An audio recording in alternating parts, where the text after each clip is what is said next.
Okay.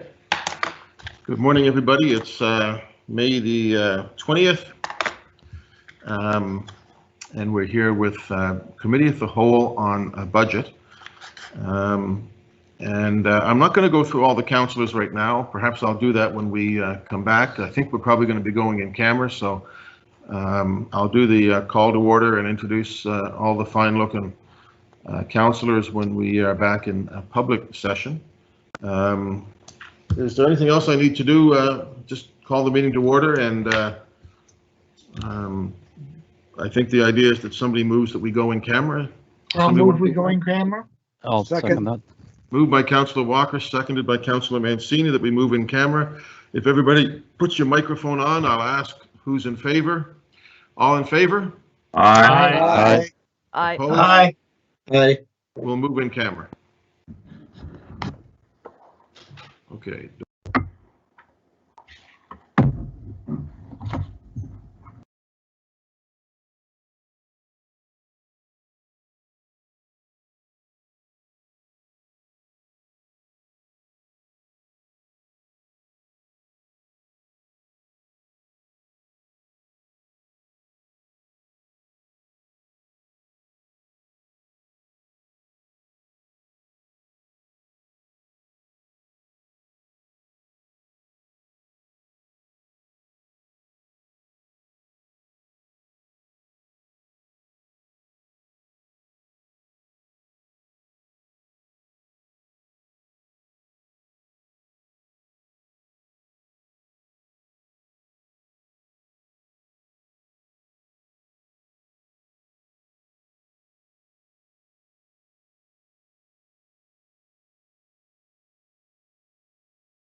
Is there anybody out there? Hi, Councillor Hensby. This is just Laura confirming you're in the correct meeting. Okay, thank you. Laura, it's Osa. I'm here as well now. Okay, great. Thank you. And just to note that we are live, but also your mic is working, so that's great. Thank you.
What time are we resuming anyway?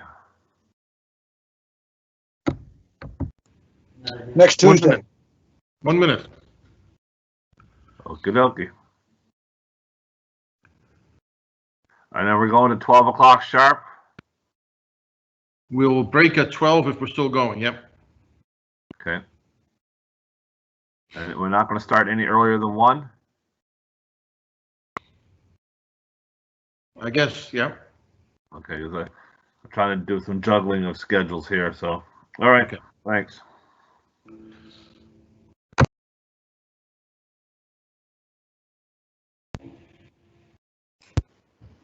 Now, you said about the question I was going to ask Carolyn, was that just the secondant one, or can I ask about the furloughs? You just remind counselors we're still live. Yeah.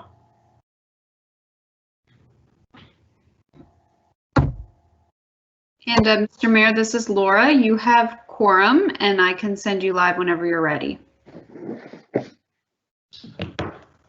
Mr. Mayor, just want to make sure that, questions associated with potential layoffs of employees, including furloughs, should be parked in private, not in public venue. Thank you. Thank you. Okay. Mike, I'm just checking. Can you hear me okay? I've got a new headset. I can hear you. Good, thank you. Could I just Okay. ask Doc, though, in regards to Manitoba being public about it yesterday, can we not even ask a public question about it?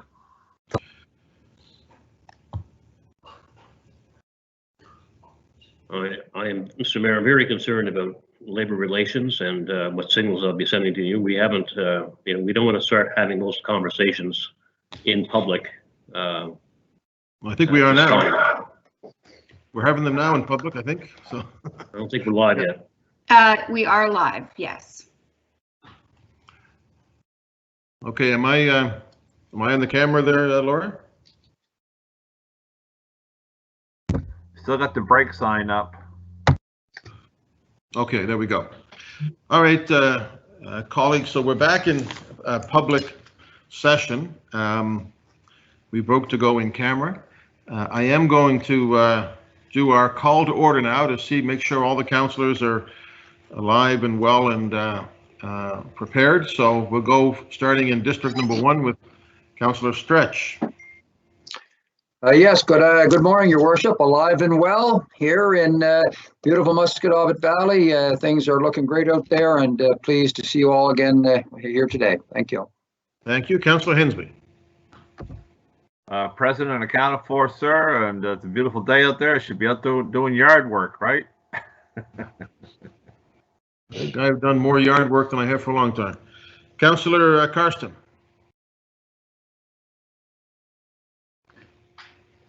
Yes, sir, Mr. Mayor. I am here and well. Things are okay in District 3. Looking forward to the discussion. Thank you. Councillor Nicol, Cole Harbour.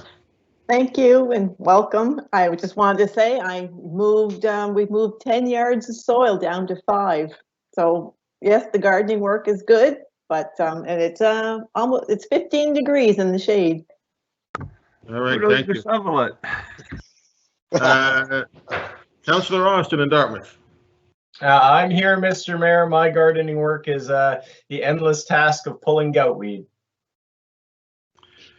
Councillor Mancini. Mr. Mayor, good morning, everyone and colleagues in Dartmouth alongside my colleague here, Sam Austin. We're doing well. Thank you very much. Thank you. Councillor Mason from Halifax Downtown. So we too have been gardening. My job has been doing a lot of cedar mulch, but the best part of this conversation is I can see Councillor Stretch right in the middle bottom laughing at all of us talking about our gardening triumphs compared to his farm. So thank you to our rural brethren for putting up with us. Indeed. My cranberry bog in the backyard's coming along very well, matter of fact. Councillor Smith. Hello, Mr. Mayor and everybody listening. I don't have a gardening thumb. I just water the plants for my daughter. Awesome. We all have our roles. Councillor Cleary. Good morning, Mr. Mayor, and greetings from the beautiful area of Halifax that is District 9. Please don't forget, folks, your local independent stores are open. Order from them. Keep our local economy strong. Awesome. Nice visual behind you there. Councillor Walker. Morning, Mr. Mayor. Things are fine in District 10. Councillor Walker, thank you. Councillor Adams. Good morning, Your Worship. Good morning, members of council. I have a new headphone. I hope this is sounding a lot better than the previous setup I had. All right, thank you. That is good. Look a lot more like Councillor Russell now. Councillor Zarowski. Thank you, Mr. Mayor. And I am practicing no mow May, where I leave the weeds and the grass and anything that's green grow for our friendly insects and preparing for climate change and climate catastrophe. So if you're like me, leave the lawnmower at home and enjoy the fine weather and sit back and listen to council. That's also called, Mr. Mayor, lazy, but anyhow. Councillor Whitman. Good morning, Mayor Savage and councillors. Glad to be here. Looking forward to a great discussion today. Thanks, everybody. Thank you, Deputy Mayor. Hi there. Good morning, everybody. Reporting live from the Beaver Bank bunker deep in the heart of District 14. This is the extent of my gardening. I don't know what it is, but I haven't killed it, so I'm happy. Looks like an African violet. Councillor Russell.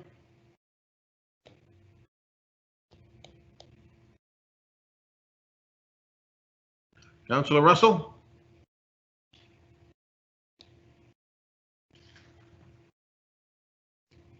Councillor Russell's not with us.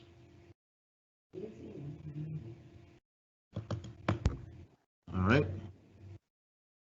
Councillor Outfit. Good morning, Mayor. Good morning, colleagues. My dandelions are doing quite well, thank you. All right.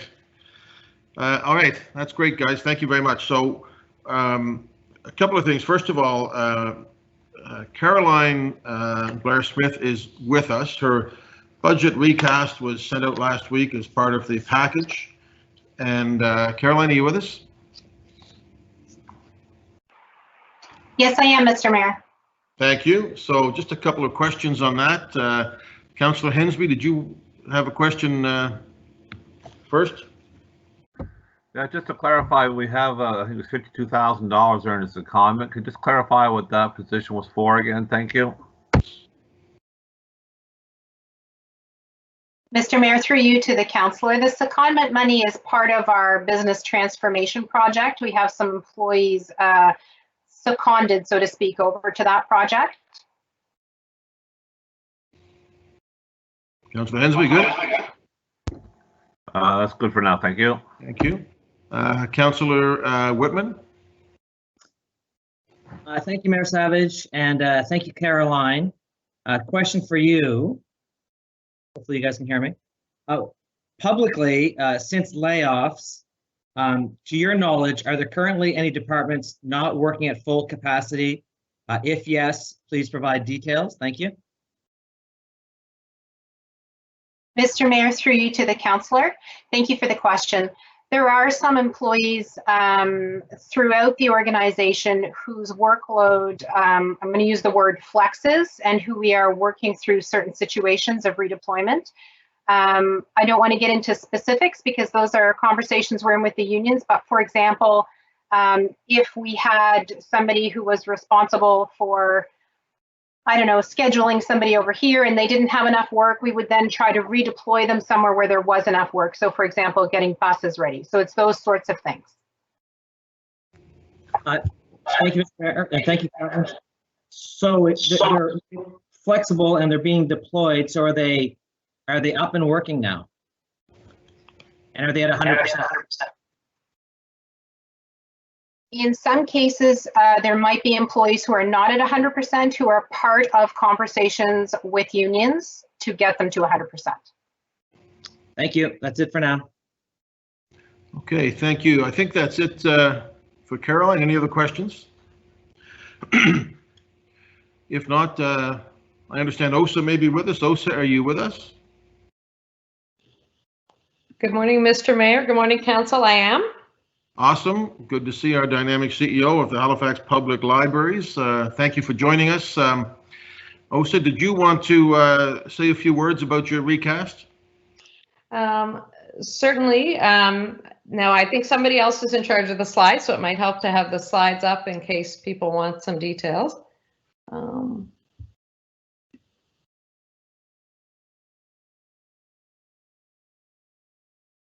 I'll start with some introductory remarks, anticipating that the slides will follow. So Laura, it's just the slide that was part of the CAO's presentation, specific to the library's numbers would be great. So yeah, happy to provide a little bit of quick background. As many of you know, our library is closed on the 16th of March. Very suddenly, and we have been in full response mode ever since, really repurposing, staying true to our purpose as a library, and really redeploying our staff to do a wide variety of services in different ways with our community. We've also very quickly we ramped up our digital services that were available. We have increased our electronic resources significantly. We have set up within days for people to register online for library cards. We set up an Ask a Library service where library staff have worked with the community to answer a wide variety of questions, including navigating COVID-related challenges. We have also worked with vulnerable groups in the community, so prepared packages to go out to shelters, to go out to youth facilities, all designed to really help people remain at home, but help them stay connected and help them pass the time. So really proud of the work that my team has done. And so as we pull up, here we go, we've got those numbers. As we look at the new financial reality for the public library, you know, on the revenue side, we did receive an increase to a provincial operating grant, so that was not reflected in the budget that I brought to council in January, but it is reflected here, so that's 358,300. But other than that, we're really looking at a number of losses, and some of them are very practical. So we have relied on parking revenue from the parking lot underneath Central Library. Obviously, that is not in use at the moment. We are missing revenue with respect to meeting rooms and facility rentals. Our libraries are well utilized for purposes beyond our opening hours. So both people renting rooms during the library opening hours and also into the evenings and after hours, those have not happened, and we don't foresee that those will happen for much of this coming budget year. We have fines. We have removed fine barriers because we don't have equitable ways to collect those fines at the moment. And those we may continue to reduce fines. We're anticipating if fines return this year, they won't return until January, in part because of when we do reopen, we'll really be looking not to have face-to-face contact with our community any more than we need to. So the discussions around fines and fees and the handling of cash are seen as two areas of concern. So that finds us in a difficult spot on the revenue side. We're anticipating library generated revenue will be reduced by somewhere around $600,000 to $700,000.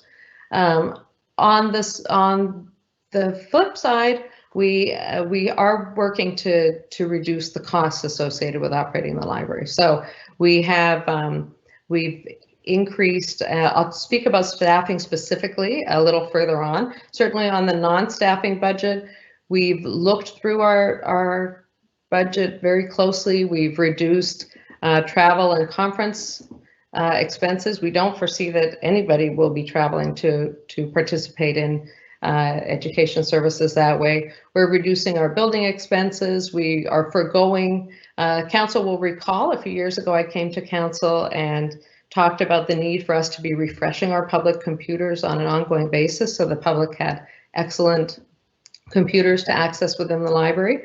Given that those computers have seen less use over the previous few months, we are going to forgo one round of those updates and just sort of skip over one and then continue back on our schedule. And then really we're making some significant changes on the compensation side. So far, initially a couple of weeks in, toward the end of April, we put all existing vacancies on hold. So we're putting a hold on hiring. We had a number of approximately 30 staff who were in temporary positions. We gave notice and ended those temporary positions. We had a number of staff who are permanent employees but had been in a higher level position or a position with more hours.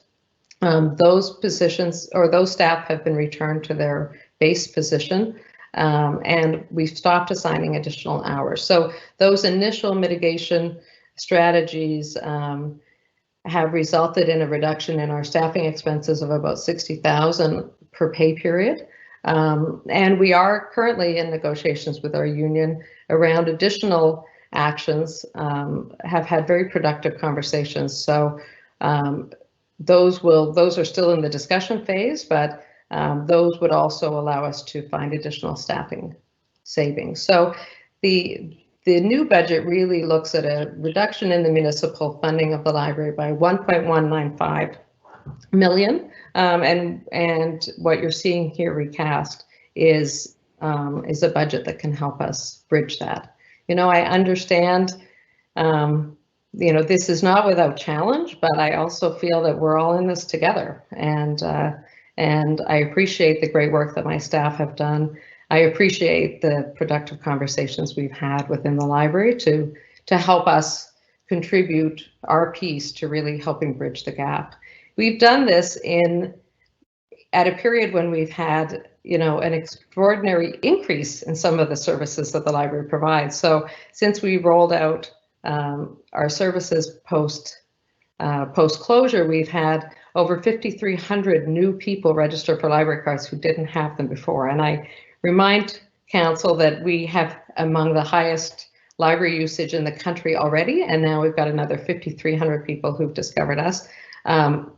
If I compare our checkouts for electronic books, in February we had 77,000 checkouts. In February we were up to 111,000. In April, our digital magazines went from sorry, I'm pulling them all up here, went from 10,000 a month to 14,000 a month. Our newspapers, we had 10,000 people accessing digital newspapers through the library in February. By April, we had 81,000 people a month reading, 81,000 people reading newspaper articles. So what's been exciting to me is as we have pivoted, the things we are doing are resonating with our community. We have not stopped caring about our community, and we are going through some of the early planning for what our next round of service will look like. So, so certainly last week, and Councillor Hensby will be excited to hear this, we did a little pilot out in Sheet Harbour around curbside pickup. So were there books that people had put on hold prior to the library closing? Could our staff gather a bunch of mysteries for somebody who's a mystery reader? We recognize that some of our rural communities have poor broadband and therefore haven't been able to capitalize on all the digital offerings. So that was a success last week. Great. The staff loved it and the community loved it. We are doing a pilot starting tomorrow at the Woodlawn Library where we're going to pull those holds and call people who've had books on hold and start finding ways to distribute that print collection out to the community. We are doing this on a small scale because in doing this, we also need to make sure that we are keeping the public healthy and we're keeping the staff healthy. So we have done extensive work on analyzing quarantine periods, for example, for library materials, making sure that they're packaged and held to a side for a period of time before they are handed off to a member of the public. We really are very creative people at the library. I speak for my amazing colleagues, and we are continuing to reevaluate how we do work. We've been having great conversation groups virtually. We've been doing library programs virtually, book clubs virtually. And what I suspect you will see in the coming months is you will see more library programs being provided outside. There's really good evidence from a public health perspective that it's much safer for us to gather outside than inside. So stay tuned for some of that. And I've been part of a national think tank that is about to release a report this week on all aspects of library service post-COVID, from programming to in-branch visits. How do we keep our public safe, but how do we continue to meet their needs as a library system? So that's sort of my intro but I'm happy to answer questions from any councillors. You'll see my background change as I go, perhaps. I need to go look for a cord because I got moved a little bit earlier off the agenda than I'd planned. So in any case, I'm listening and I'm ready to answer questions. All right. Thank you very much, OSA. Councillor Whitman. Thank you, Mayor Savage, and thank you, OSA. I'll give you a minute to get settled back in if you like. Thank you. It is all in the cord. The cord is what I need. Here we go. Okay, now you have my full undivided attention. Your home is beautiful. So thank you for seeing the trends and for pivoting, adjusting, adapting, and really tampering with your budget. So that's very much appreciated. I want to ask you a similar question that I asked Carolyn earlier from HR. So with all the library branches being closed currently all across HRM, are all staff working at their full capacity right now? So certainly I've spoken to reduction of particular positions and some more furloughs likely to come in the next week or two.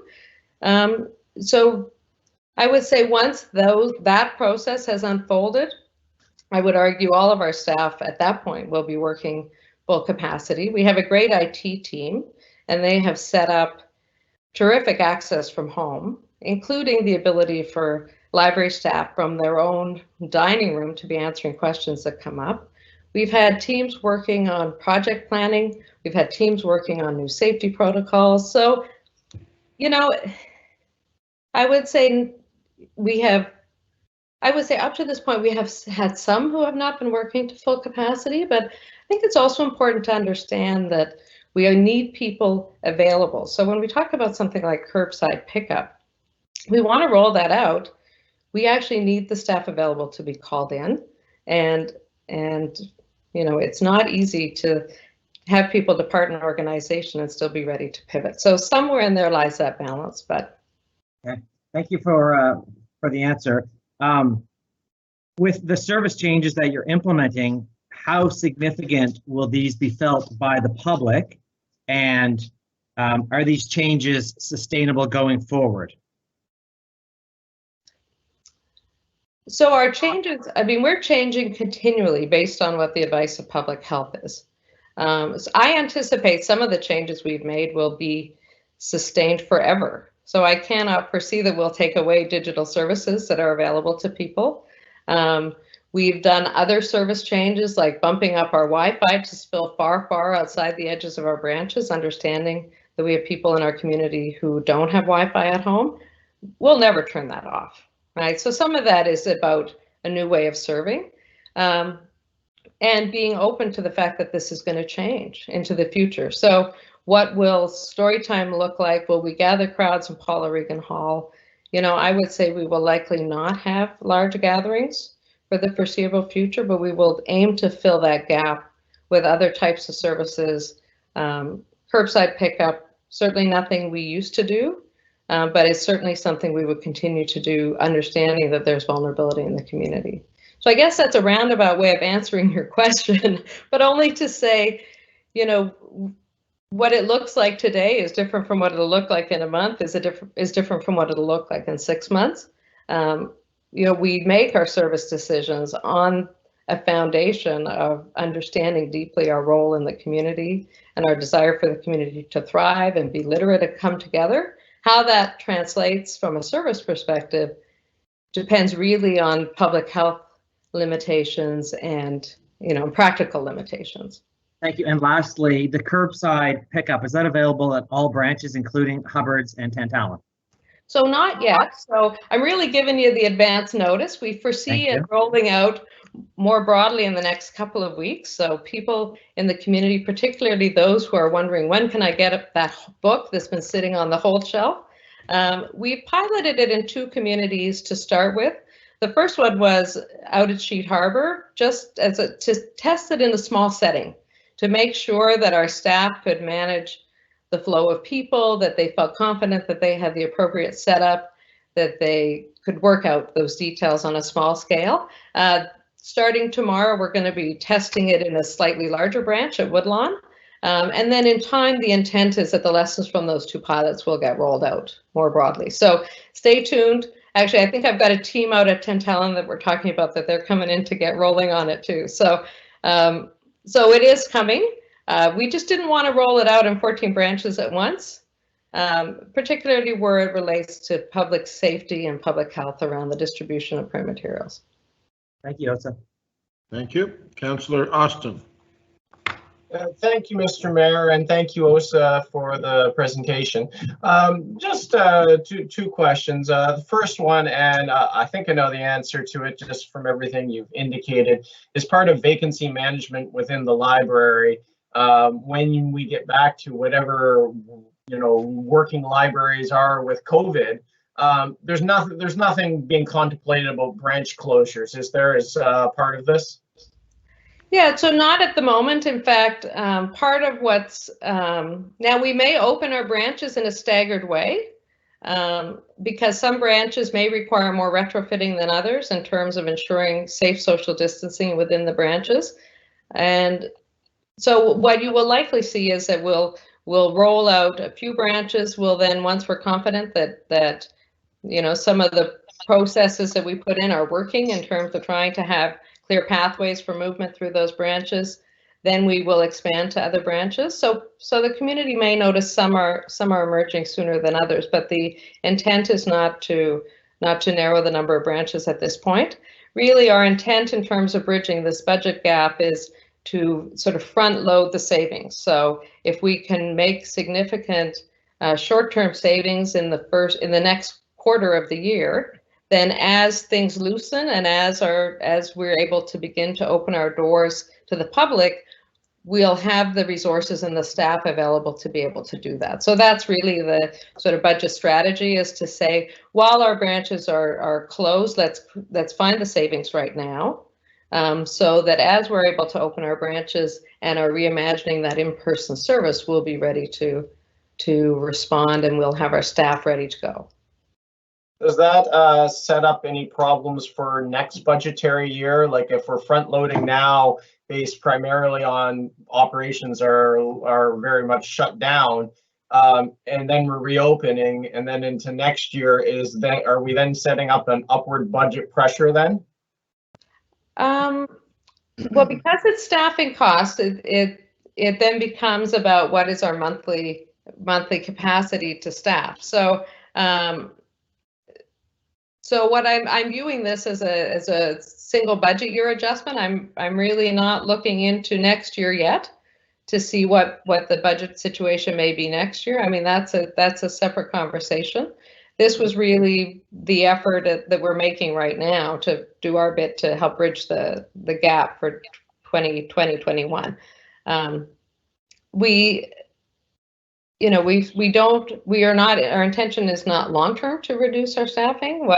What we may discover and how our branches function and how they function safely from a capacity perspective might be that we use the same staff and we stretch them out over more open hours through the day. Or, do we identify hours because we have less people through the door that are designated for particular people who might have health risks, and then open more broadly to the community, similar to what people are seeing in retail settings. We're really looking across a wide range of sectors to get good advice on how to do this. But the intent is really to mitigate this year's concern, and then my hope is that funding is restored then for the following year. Understanding there are lots of variables in the mix. Yeah. There's so much right now that none of us know in terms of how bad next year will be and what aid might come from the federal government. There's a lot of unknown out there. I can appreciate that.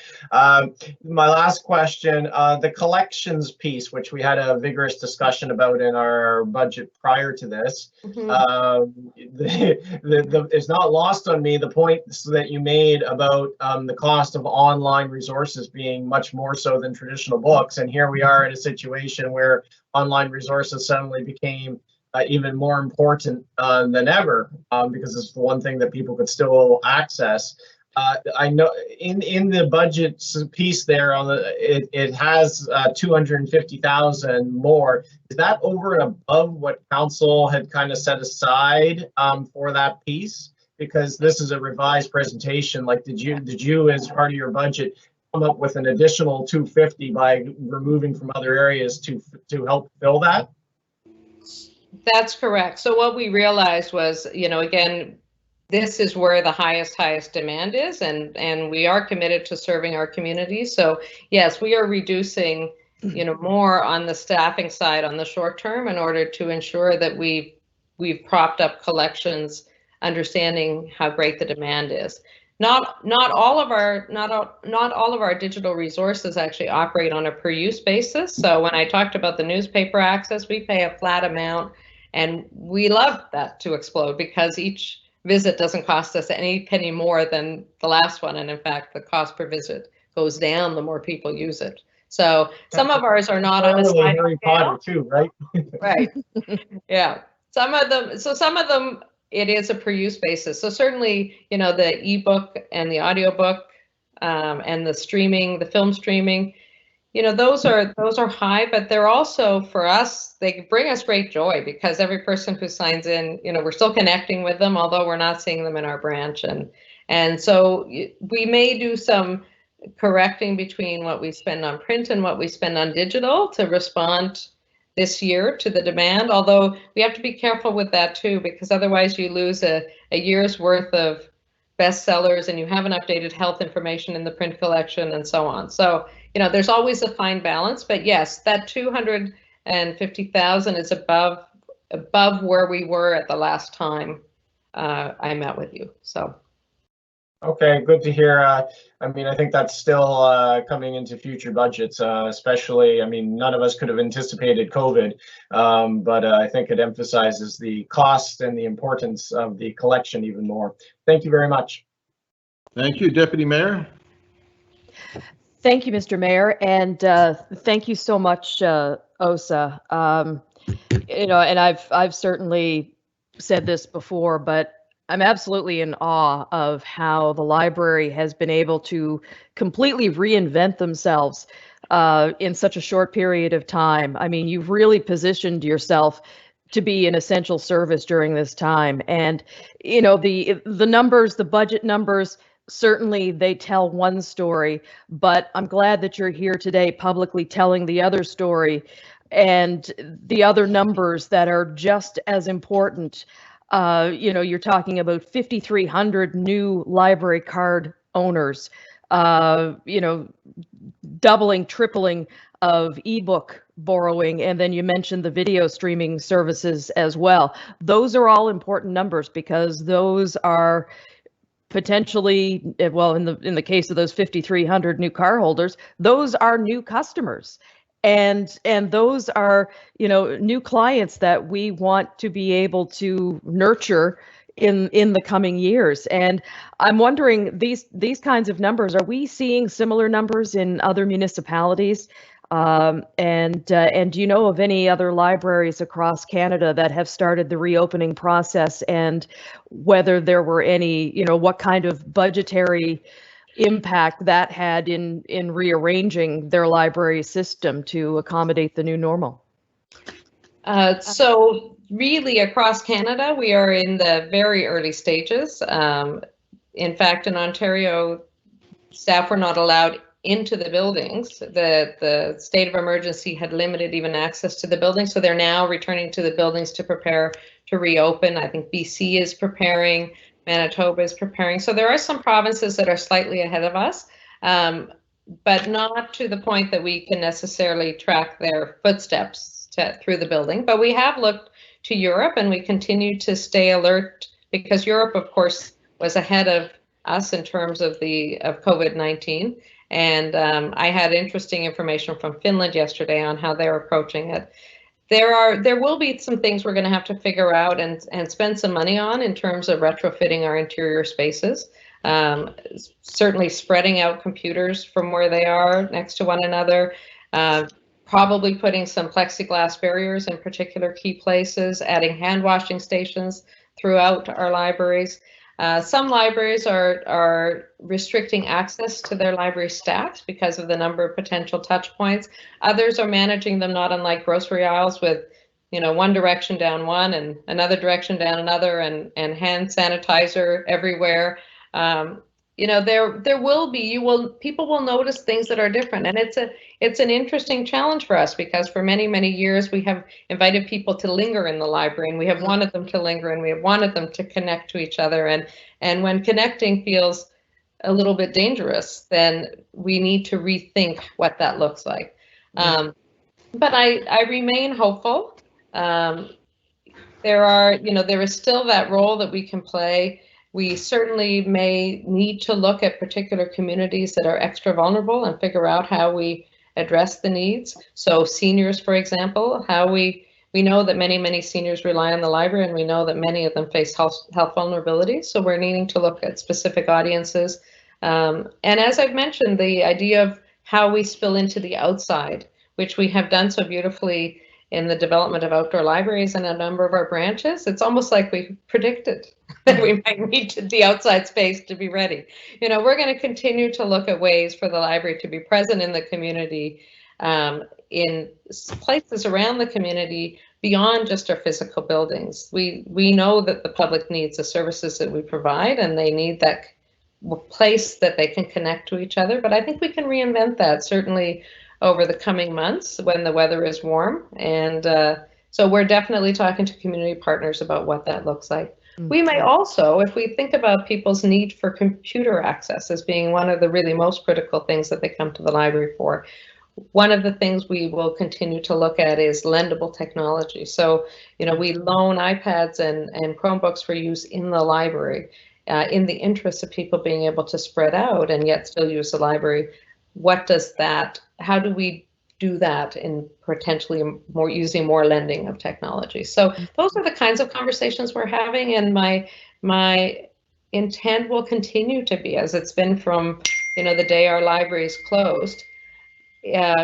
My intention is that we will continue to pivot and to listen to the community and respond to the community, and that takes different shapes depending on the day. For those of you who may have walked past our central library or driven past it today, you'll notice we have some porta potties outside the library. That came from conversations with Amy Siciliano about community safety and access to public washrooms.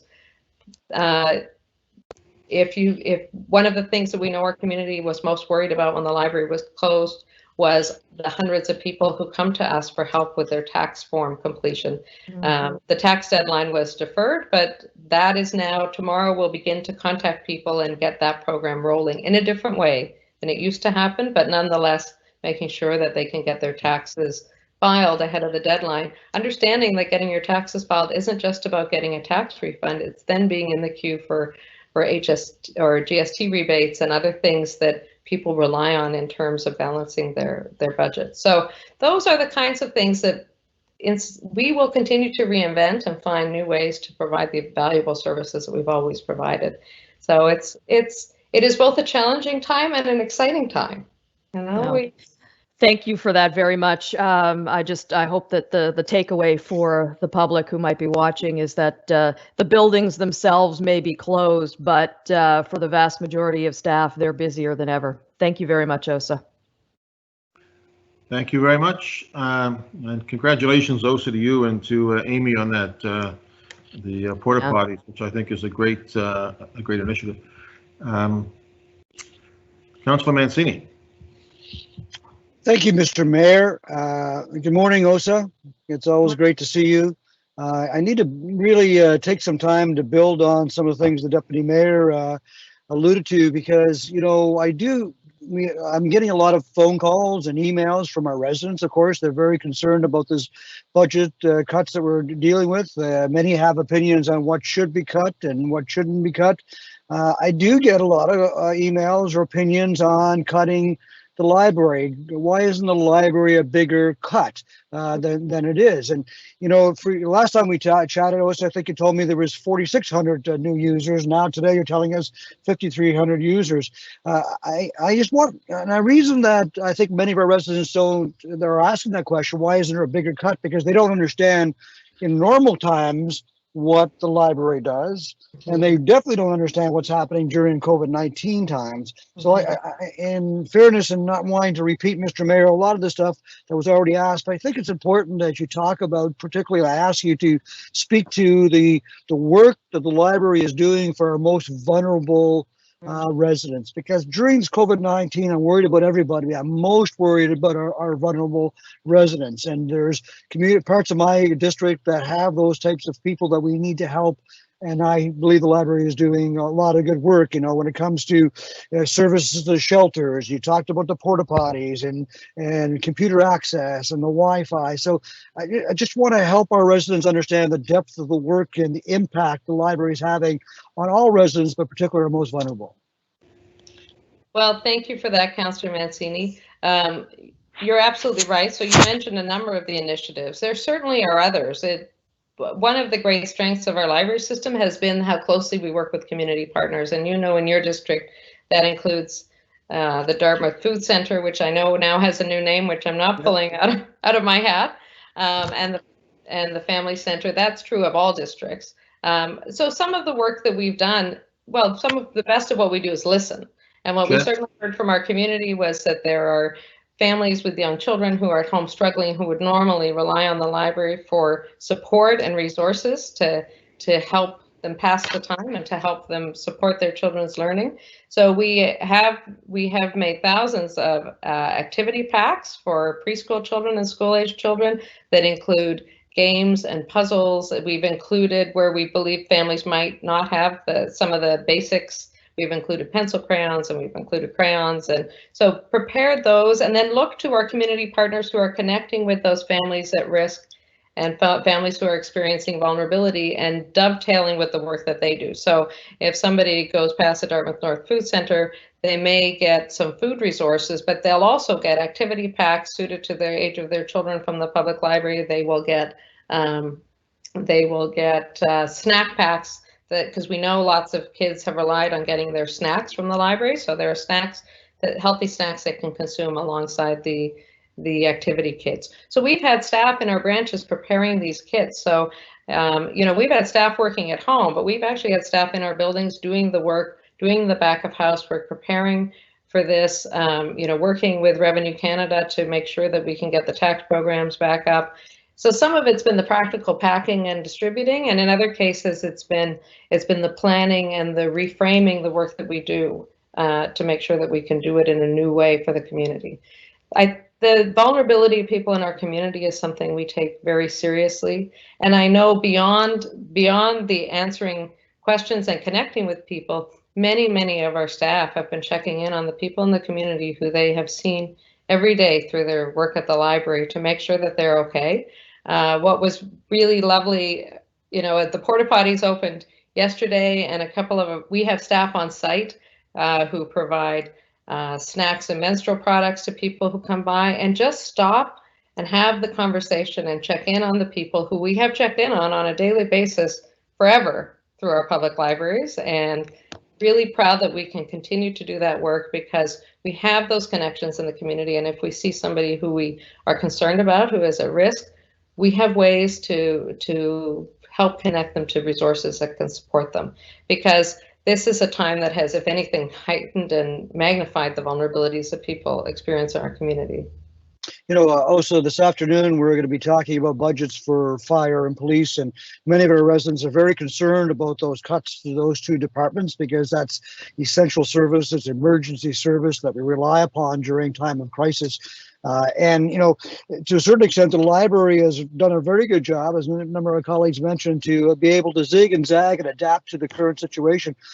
I really would like for the library to push out and identify so all of our residents understand, because not all do. And I spend time almost daily with residents that say, cut the library, because they perceive it as what it once used to be, which was always good about just the books and the literature.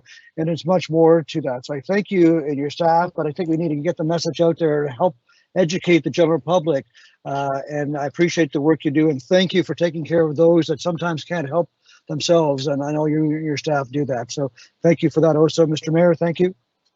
Thank you, Councillor Hensby. Thank you very much, Mr. Mayor, and hi, OSHA. Quick question. Thanks for that great book by the curb in Sheet Harbor. Great to hear that pilot project, and I'd like to see even more of that unfold.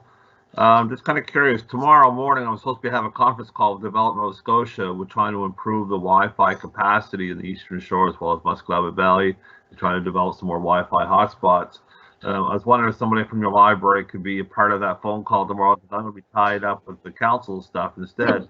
So I'm hoping I'll pass the email along to you in regards to if you can get somebody to plug into that phone call conversation tomorrow. Will be great, because we're looking at trying to build our network of Wi-Fi capacity on the Eastern Shore and the Musqueam Valley. So as you stated earlier, there are people that are without broadband connectivity, and they go to the local hotspots where they can find them. So the library has been one of those areas. I'm also curious in regards to on your books by mail program, how is that numbers up anymore? Because postage is costly instead of online stuff. So just kind of curious how the book by mail program is going. So the book by mail program is one, thank you, Councillor. The book by mail program is one that we're going to be rolling forward. So part of we've done it in response to some individual concerns. We actually see that dovetailing with the curbside pickup. So there are individuals who might prefer to come by and pick something up from us. So, or there are those who can't, and so we're quite committed to get those out. We foresee both of those programs growing significantly, whether that's related to the vulnerability of people from a health perspective, that they really don't want to leave their home, or because, again, they don't have access to broadband. And I really appreciate you raising the broadband. Certainly on a national level, we are seeing that as this is a moment of reckoning in terms of we have relied so much on digital across this country that we absolutely, it highlights the absolute need that broadband should be as fundamental as having power. So really pleased that there are continuing conversations, and happy to participate and champion broadband access any way I can.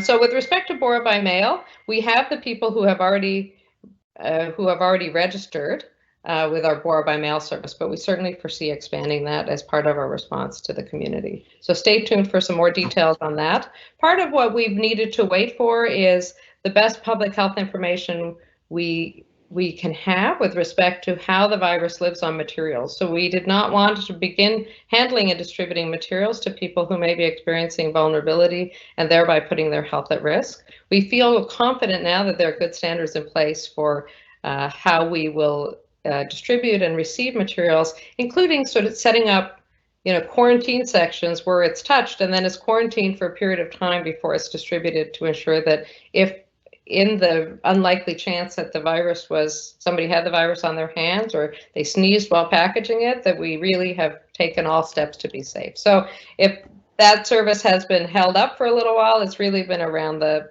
public safety questions that we feel now we're getting some firm answers on. Thank you. Thank you. Councillor Outfit. Thank you, Mayor. Good morning, Osa. Good afternoon, Osa. How are you? So thank you for the presentation and the update. I also want to say that for the last few months, I have been on the board at the library along with Lisa, and I've been so impressed with your senior management team, your relationship with the unions, etc., the board, and it's just been a great experience. And I know a lot of people have been working hard to not only rise to the challenges of COVID-19, but also rise to the challenges of the budget challenges as well. One thing, that there was an article on CBC recently, and they highlighted the $250,000 design money that was postponed a year for the Bedford Library. As long as I've been on council and as long as you've been the CEO, I always have to mention the Bedford Library every time you come forward, and your predecessor before you. But I just wanted to assure people, and if you want to back me up, that would be great, that this was just to do with designing. It does not slow down the process, in the sense that we have done the consultation of the expectations that people have for the new library, and that we are looking for land. It remains a high priority. You and I have certainly been looking for land. Jacques is working on a couple of ideas with his team, but just a confirmation for those who initially were a little bit taken aback, that this remains a high priority, and that we're certainly moving forward on what we can to acquire land and then a new library when we can do it. Yeah.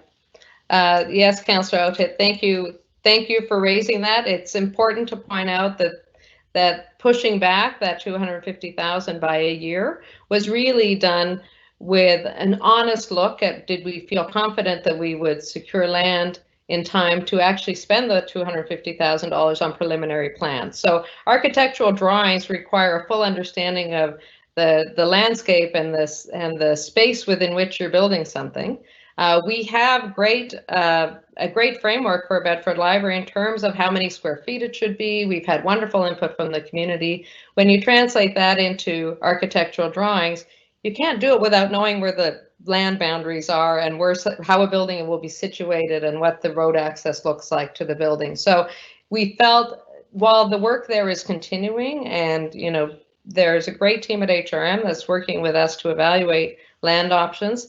When we did the honest assessment of would the money likely be spent before the end of March, acquiring land takes some time and effort, and can't begin to design a building on a piece of property that hasn't been finalized yet. So it really was truly a timing thing.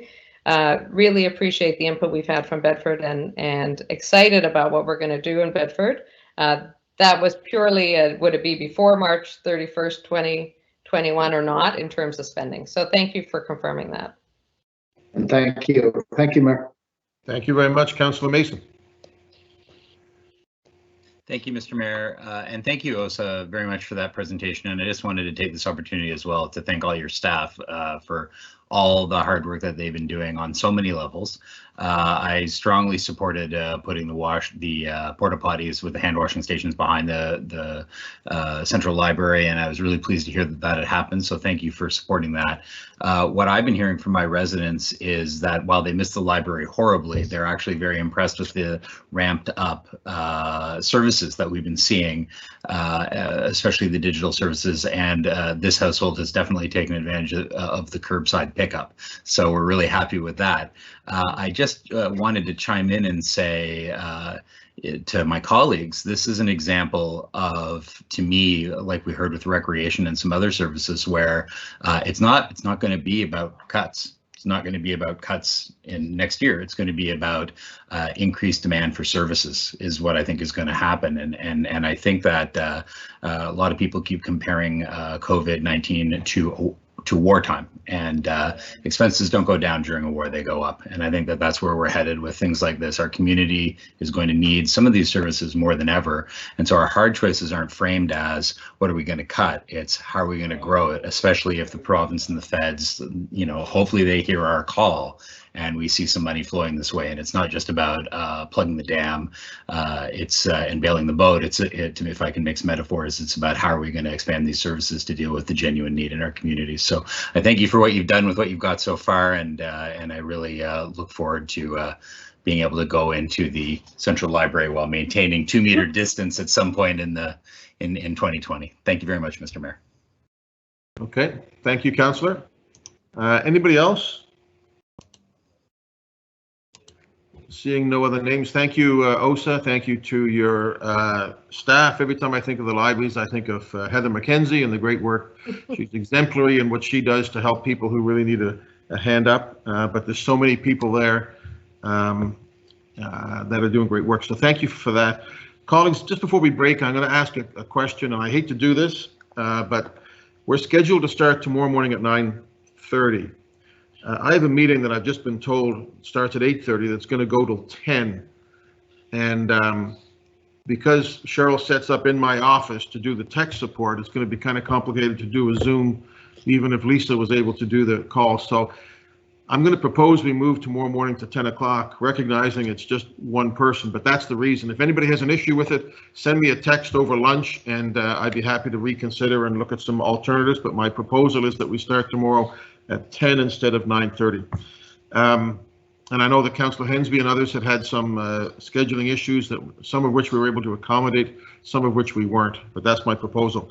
All right, we're going to come back at 1 o'clock. We're going to adjourn till 1 o'clock. When we come back, we'll have police and fire this afternoon. Thank you all. Thank you all very much. We'll come back at 1 o'clock. OSA, great stuff. Thank you.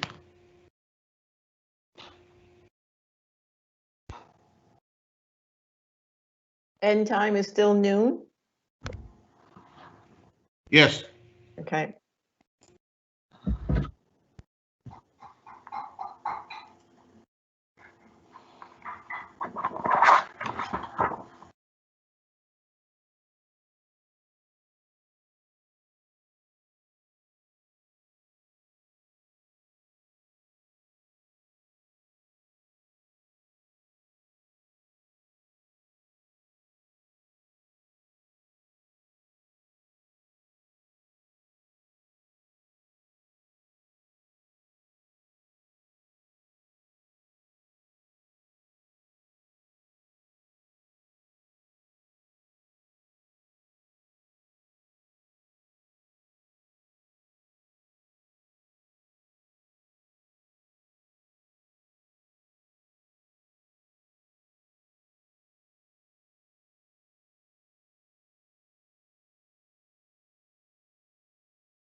Just because.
Laura?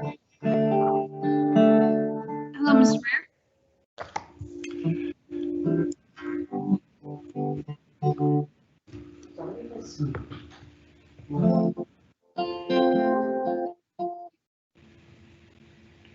I think Richard's playing his guitar.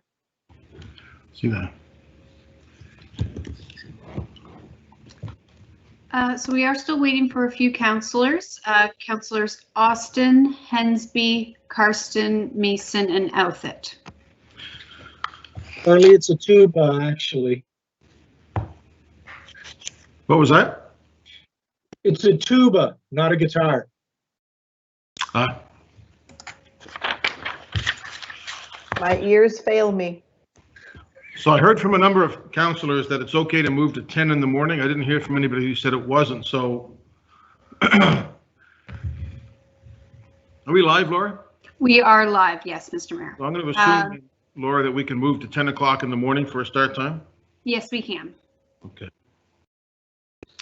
And whenever you're ready, sir, we can send you live and take the break message down. I think we're good to go.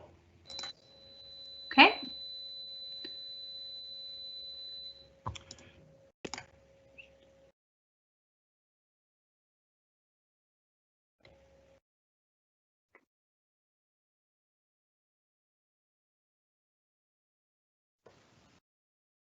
And apologies, Mr. Mayor, I believe you're just on mute. Okay, we're good to go.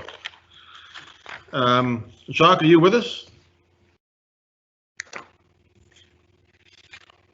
Yes, Mr. Mayor, I'm here. Awesome. And Chief Kinsella is here. Is the chair of the board here as well? I'm not 100% sure who's here.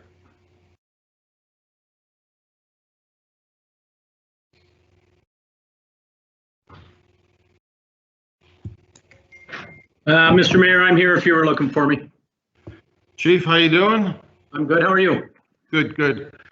Are you doing the discussion? Is the chair of the board here as well? I'm not quite sure what the process is for taking this away.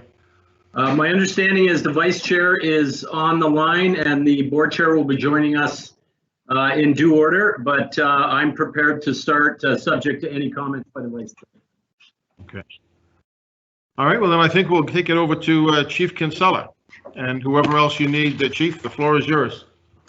Thank you, Mayor. I appreciate it. And thank you all for the opportunity to present today.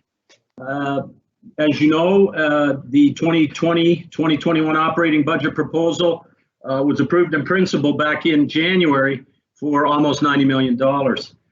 Since that time, we've had the COVID reality and we've had to deal with a number of issues around that. And as a result, we were initially giving a budget target reduction of $11 million.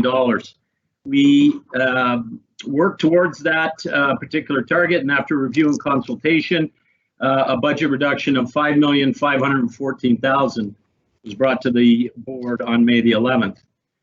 This was brought as a temporary, non-permanent response to the challenges, the financial challenges faced for the 2021 fiscal period.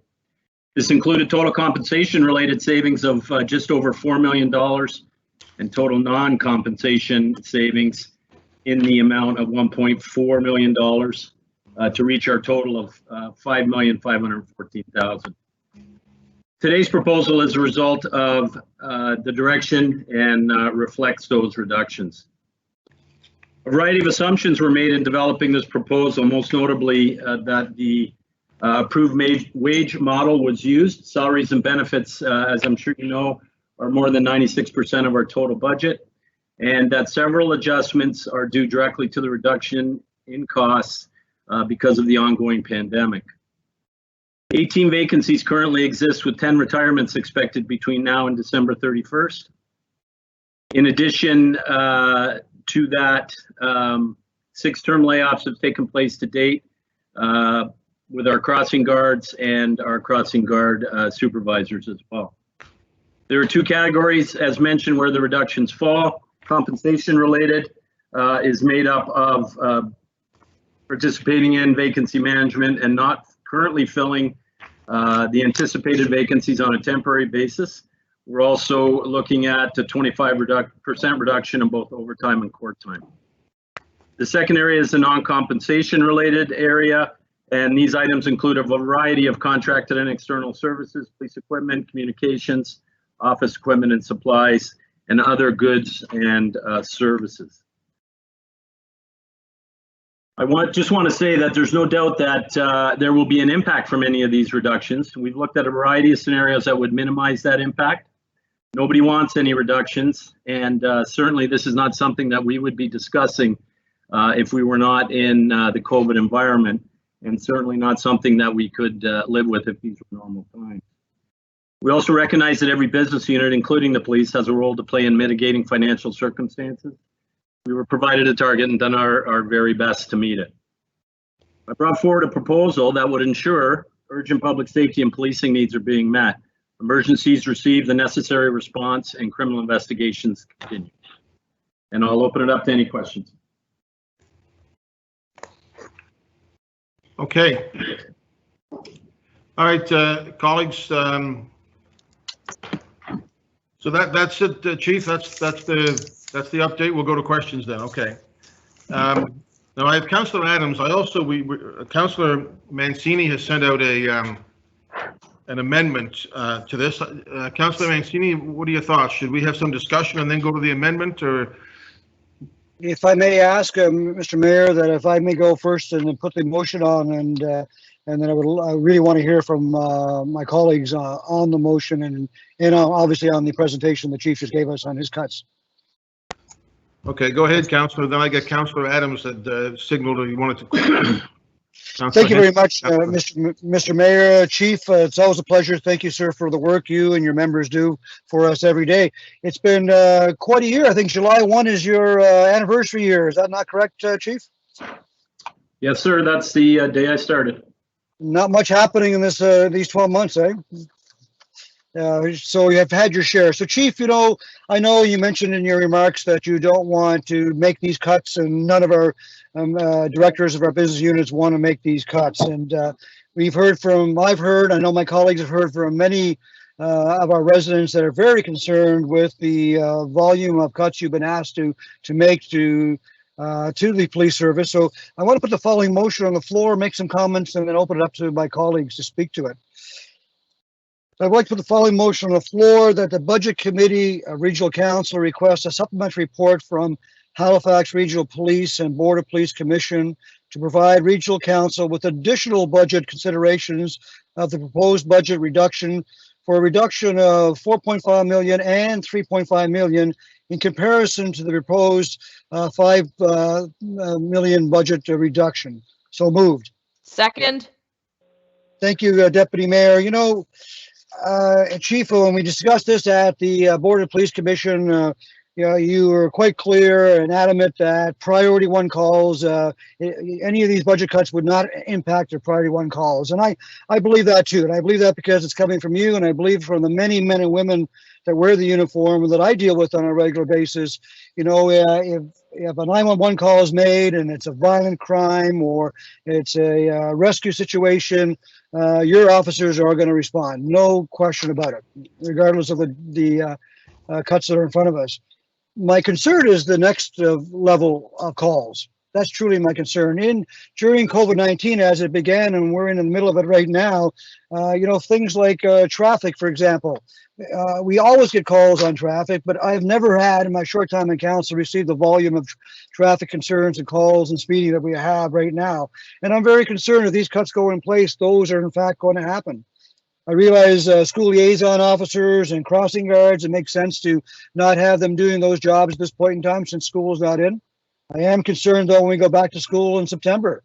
These school liaison officers play a tremendous important role in our communities and have worked with the schools and worked with the youth, and the youth have trusted many of these officers and know them by the first name, and will reach out to them when there's problems in the community or problems at home. One of the other things I'm most concerned about, Chief, that these cuts are going to impact are CROs, which are community relations officers. For many of us on council, these are officers we deal with on a day-to-day basis, and they help us in our community. Before your time here in HRM, we had communities, especially some of our vulnerable communities, that we had some real challenge with crime, drugs, prostitution, violent crime. And there's a lot of things that have helped us get out of that. Obviously, a good economy really helped us get out of those situations. The work that we've done as a municipality, making sure that we're building places for our youth to go to, safe places for our youth to go to. A lot of the work, we've done with, Amy Siciliano is doing, if I can lead that there, our strategy plan. This is all part of it. And our CROs. Very often now, I've heard many examples where a family is in dire needs or has issues. They reach out to our CRO. Youth will reach out to CRO. I've heard stories about, where there's abuse in a family, that woman reaching out to our CRO by first name because they trust that person. And I'm very concerned if those positions aren't in place, it's going to have a huge impact in our community, as many my colleagues have stated. So I have no questions for you, Chief, because you and I have gone back and forth at Board of Police Commission. I really like to hear from my colleagues. I want them to share with us, all of us, and with you, to understand what the concerns they have from their residents and their communities. And I'd like you to go back, Chief, and come back to the drawing board to us with other alternatives. So looking at budget cuts that would be, 4.5 million, 3.5 million, and for us to make a decision based on those alternatives, because there are a lot of concerns about it. So again, Mr. Mayor, there are no questions for the Chief at this point in time. I just wanted to position that motion and really want the Chief to hear from my colleagues. Thank you, sir. Your mute is on, Mr. Mayor. You're mute. Thanks. So Councillor Mancini has the motion on the floor, seconded by the Deputy Mayor. So I think we'll just go with I'm not going to try to determine if it's specifically around the motion. I think we're going to have just a discussion based on who signed in to speak. So I'm going to go to Councillor Adams. Thank you, Your Worship, and thank you, Chief Kinsella. The following, I guess my question here is, first of all, it's not a criticism of any of the individuals that are involved in this, and I want to make that perfectly clear. My concern is that we've had the state of emergency that was put in place on the 22nd of March. It has been extended. It's going out for another couple of weeks. And we get an email on the 7th of April where 6 individuals had been promoted. And now we're talking about cuts. And I agree that we need to, succession planning is important. We need to promote from within. I understand that, and I get that, and I support that. I don't support the timing. I believe the timing is just way off base. So with respect to that, I guess that I've got a number of questions. One is, why did you decide to do that, given the state of emergency, and maybe you can give us maybe there's some interior inside information we have that this had to be done. What is the cost associated with that? So there were 2 superintendents who went to deputy. There were 2 inspectors who went to superintendent, and then there was a staff sergeant and a sergeant who both went to inspector. So there's a salary bump, I would think, in there. And will the like the sergeant and the staff sergeant, will those jobs be filled by maybe another sergeant or a constable or both? So those are the questions I have, and I'll stand by. Thank you. Thank you, Chief. So thank you, Councillor, and through you, Chair. So a couple things just to start. Very quickly on vacancy management, it's something that we do all the time. And just prior to those promotions, we were running with vacancies in those areas, and different people were doing the extra work to make sure that we got the jobs done. The second part of that is at the time when the promotions were made, although the state of emergency was in place, there was no budget restrictions, no hiring freeze, none of those particular limitations and or restrictions, depending on your view, were in place. So as part of the natural attrition, the natural succession planning, those promotions were made, as many other promotions have been made previous to that, whether it be the inspector, superintendent. I've promoted staff sergeants since I've been here. I've promoted sergeants. So all that was naturally taking place. And we were in the middle of the staff sergeant process, as you asked, to fill those vacant staff sergeant positions, which currently sit vacant, when the COVID restrictions struck and we were no longer able to proceed with that particular promotional process. The other aspect of that, in regards to funding, well, certainly with a move up in rank, there does come a rise in pay. That money was existing in the current budget at the time, and there was no additional funds in addition to the budget at that point. There was additional funds in regards to their pay raise. So I had no idea personally when or if the budget restrictions, hiring freeze, et cetera, would come down. And as a result, I was proceeding ahead with fulfilling the vacancies that existed.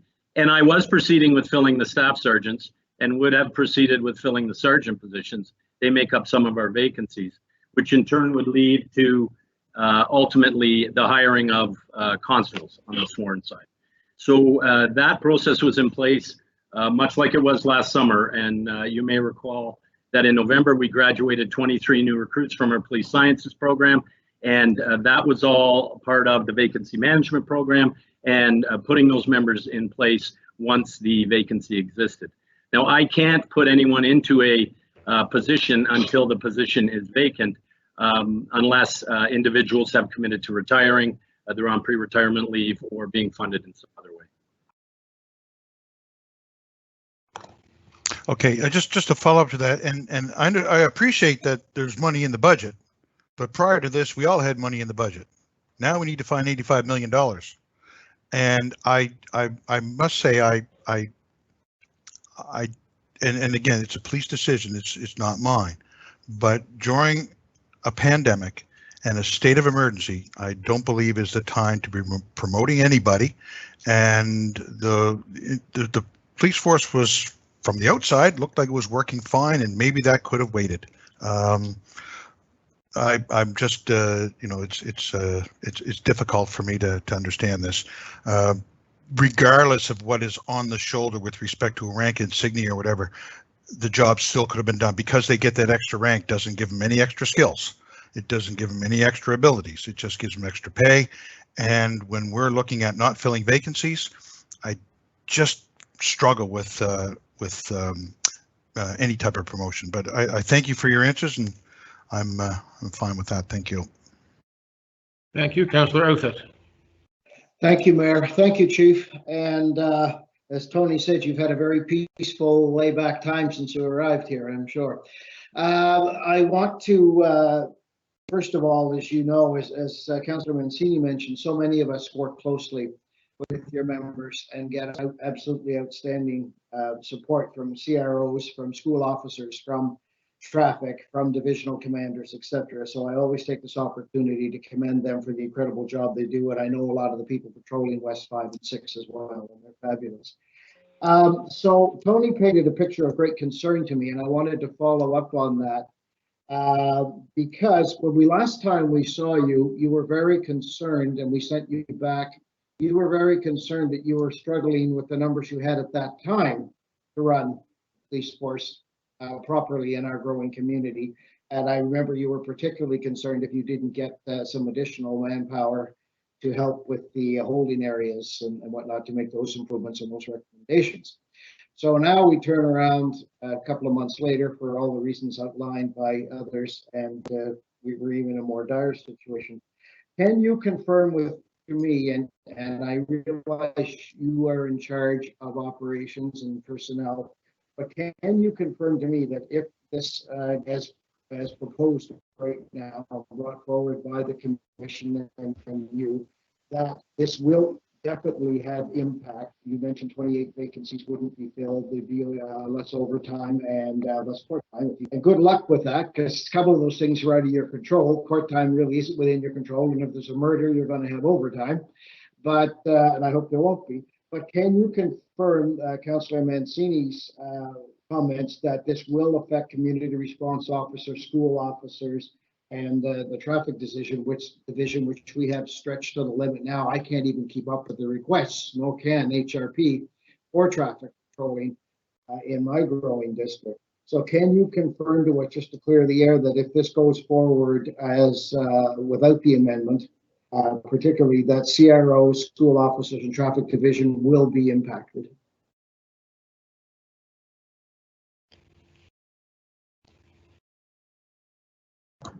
Thank you, Councillor, and through you, Chair, I'll try to address each of the concerns in order as best I can, and if I miss something, feel free to let me know.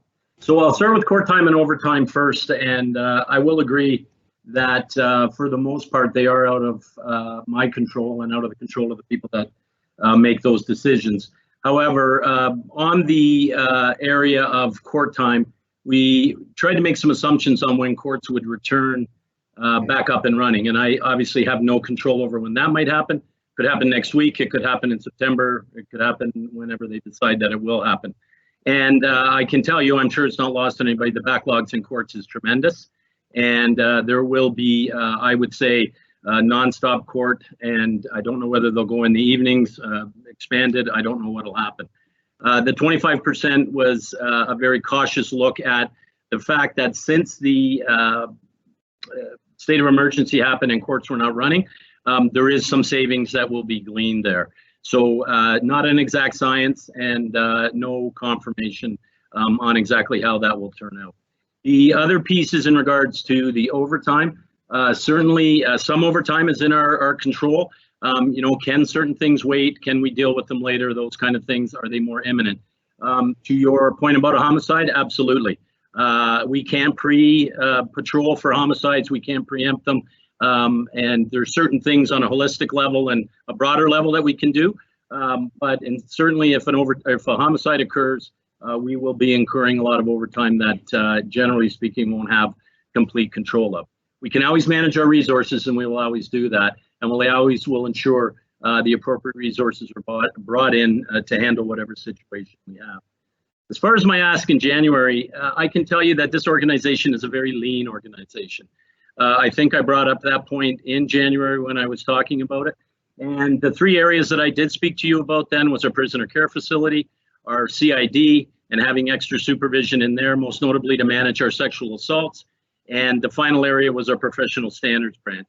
And those three areas that I believed then, and I still believe required the additional bodies, were important now as they were then, and others are doing that work that spilled over as they were doing then. One of the things as a result of our COVID deployment is we have already been able to bring in some supervision into the PCF.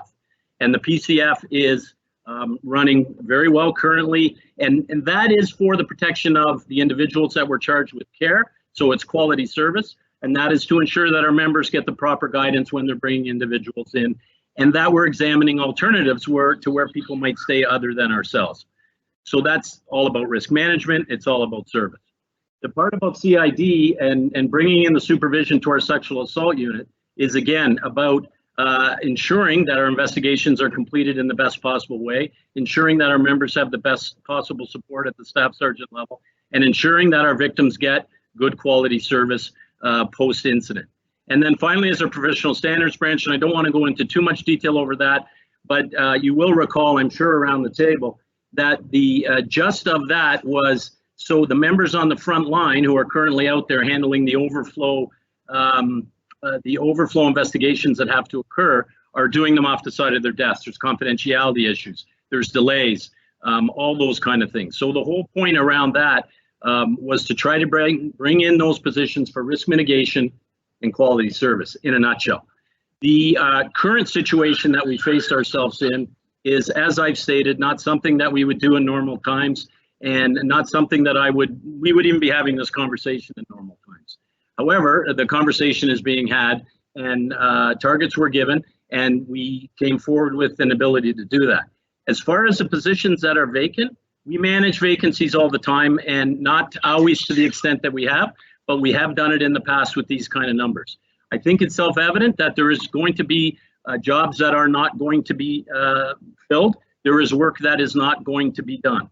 The priority will always be the front line, because those are the individuals that are responding to the calls for service, and we can't trim that down to the bare bones, because then we start to affect member safety, member well-being, community safety, all those things.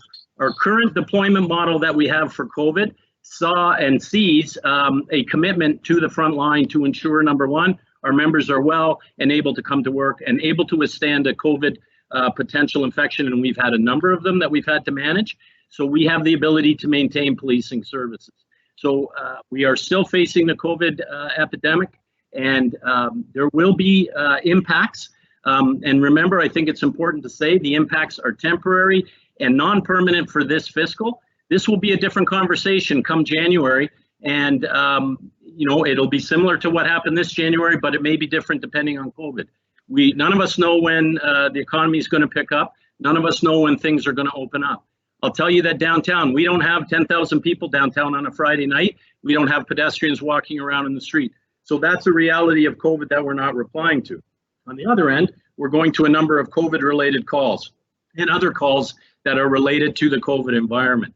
So there will be impacts. There will be reductions in some areas. I can't get into the details with you on exactly what that looked like, but know that if there are 17 less constables in the organization, they have to come from somewhere. So it's my job to go in and prioritize how we're going to respond and how that's going to happen. It's currently happening now with discussions with all the stakeholders, and we'll have to manage this through. One of the fundamental aspects of our deployment model, they need to be scalable and they need to be flexible. And that's what I'm committed to doing. That's what we're committed to doing as an organization. And we'll continue to do that to ensure that we meet the requirements of the community. But there will be impacts, and some things will not get done. Okay. Thank you, Chief. Appreciate it. Thank you. Councillor Cleary. Thank you, Mr. Mayor. So in terms of first, Councillor Mancini's motion, I'm very supportive of this. When I think of the impact on community response officers as an example, today I've had several emails and desperate phone calls from folks who live in the Bayers Westwood area, very concerned about potential loss of the CROs that are there. And when I think about those positions, they, in fact, because of the relationships they build in the community, help prevent some serious calls from coming into 911. And so, you know, in some ways, you know, cutting these kind of things is penny wise, pound foolish, because we may end up saving a few bucks here, but we may spend a lot more as crime. And we think about the economy and the inverse direct relationship that crime has with economic conditions, although not all crimes respond in the same way. Some of the research I'm looking at, you know, think of property crime, you think of violent crime, domestic violence, substance abuse. These things all go up in tough economic times, and there's no doubt that we're at the very beginning of some tough economic times for the next little while. So I will support Councillor Mancini's motion, but I do want, I have a question for the Chief. Chief Kinsella, if you think about you're still going to have to make cuts under Councillor Mancini's motion, but not as deep cuts. So do you envision with some smaller cuts that you can keep the community response officers in place? How many? I mean, obviously you're going to have to go back and do some work and come back if this passes. But do you envision that those community response officers, if not all of them, many of them, would be back in place if you cut less?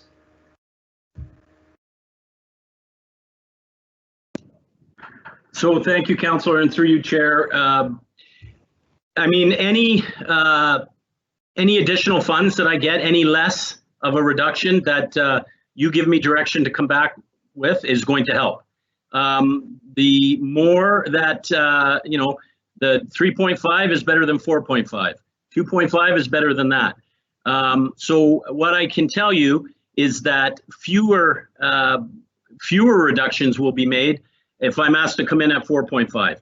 Fewer reductions again will be asked to be made if I'm asked to come in at 3.5. There's key areas that I will look at if Councillor Mancini's motion passes. And those areas are, first of all, reviewing again with a fine pencil to see what civilian jobs we can keep and what sworn jobs we can keep. They will be based on the highest priority. And just in relation to our community response, they do tremendous work, and I will support them all day long and have and continue to do it. And the impacts that may or may not come out of their interactions or lack of interactions either in the community or in the schools will take a long time to recover. It's no different than trying to recruit people to the organization. We're down constables right now. I can't hire 10 constables tomorrow. It's going to take some time, and that's what vacancy management really is all about. So the work that's being done there is invaluable. That's why they're in place, and that's why we need them. But when faced with the priority of having to make some reductions in certain areas on a temporary basis, something's got to give. And if I have 28 fewer people, then there is work that is not going to get done. So with a lesser reduction, I can certainly bring in a lesser impact, but there still will be an impact in various areas. And my first commitment is to retaining and keeping our people moving through the organization and maintaining those jobs, whether it be CROs, SLOs, traffic, but there's also other areas. Our non-compensation areas around training, our contract with the Corps of Commissionaires, our ability to maintain crime prevention programs. All of those things are important as well. So I would be grateful for any increased funding that's available, and I will always do my very best to ensure that the needs are met to the best of the ability in the community with the funding that I'm provided by council and the board. Thank you very much, Chief. Thank you. Councillor Austin. Thank you, Mr. Mayor, and thank you, Chief. So just a few questions. I'll start by just saying, you know, I entirely agree with the concerns that Councillor Mancini identified off the top about, I don't have any concerned that when you pick up 911 because of these cuts, that's police will not respond. I mean, that's not a worry at all. It's the kind of the next tier of stuff down that I'm concerned will slide. I've certainly noticed since the community response officers have gone back into patrol, issues in my district that I would normally be able to send there that require that kind of softer side of policing, a little bit more of an involved response rather than being dispatched because of a call into 911. Certainly, I've already seen the impact of that. So, I mean, letting go of the community response officers, I think it's already having an impact. And that's not the chief's fault. I mean, we have the budget situation is the budget situation. I can fully understand why they've taken the response officers and put them into patrol, given the challenges around COVID and the budget situation. So I'm keen to see some sort of solution here to restore some of the funding to the department so that we can not have such dramatic reductions. My question would be on so it says 10 retirements. Would those 10 retirements be unfilled in the default in the budget as presented right now? Basically, are they part of the 18 total vacancies up above? Like, how do those two interact? Because I heard the chief say 28 now. So thank you, Councillor, and through you, Chair. So we have the current vacancies that are sitting at 18, 9 sworn, 9 civilian. And we are in the process of always filling those vacancies either through promotions on the sworn side, generally speaking, or job postings on the civilian side. And when the COVID restrictions came in place, we were in the middle of, I already mentioned the staff sergeant process, but we were in the middle of hiring a number of civilian jobs as well. So, in all likelihood, instead of having 9 civilian jobs down right now, we'd probably be sitting at 4, like 5 of them may have been filled. That didn't happen. As far as the sworn vacancies go, they get filled, over time and generally through promotions I mentioned earlier. With the promotions of the superintendent and inspectors, the staff sergeants are next, and then the sergeants. And we have a list of sergeants who are qualified and prepared and waiting to get promoted and would be thrilled to get into the position. Then we fall down to needing a set of constables.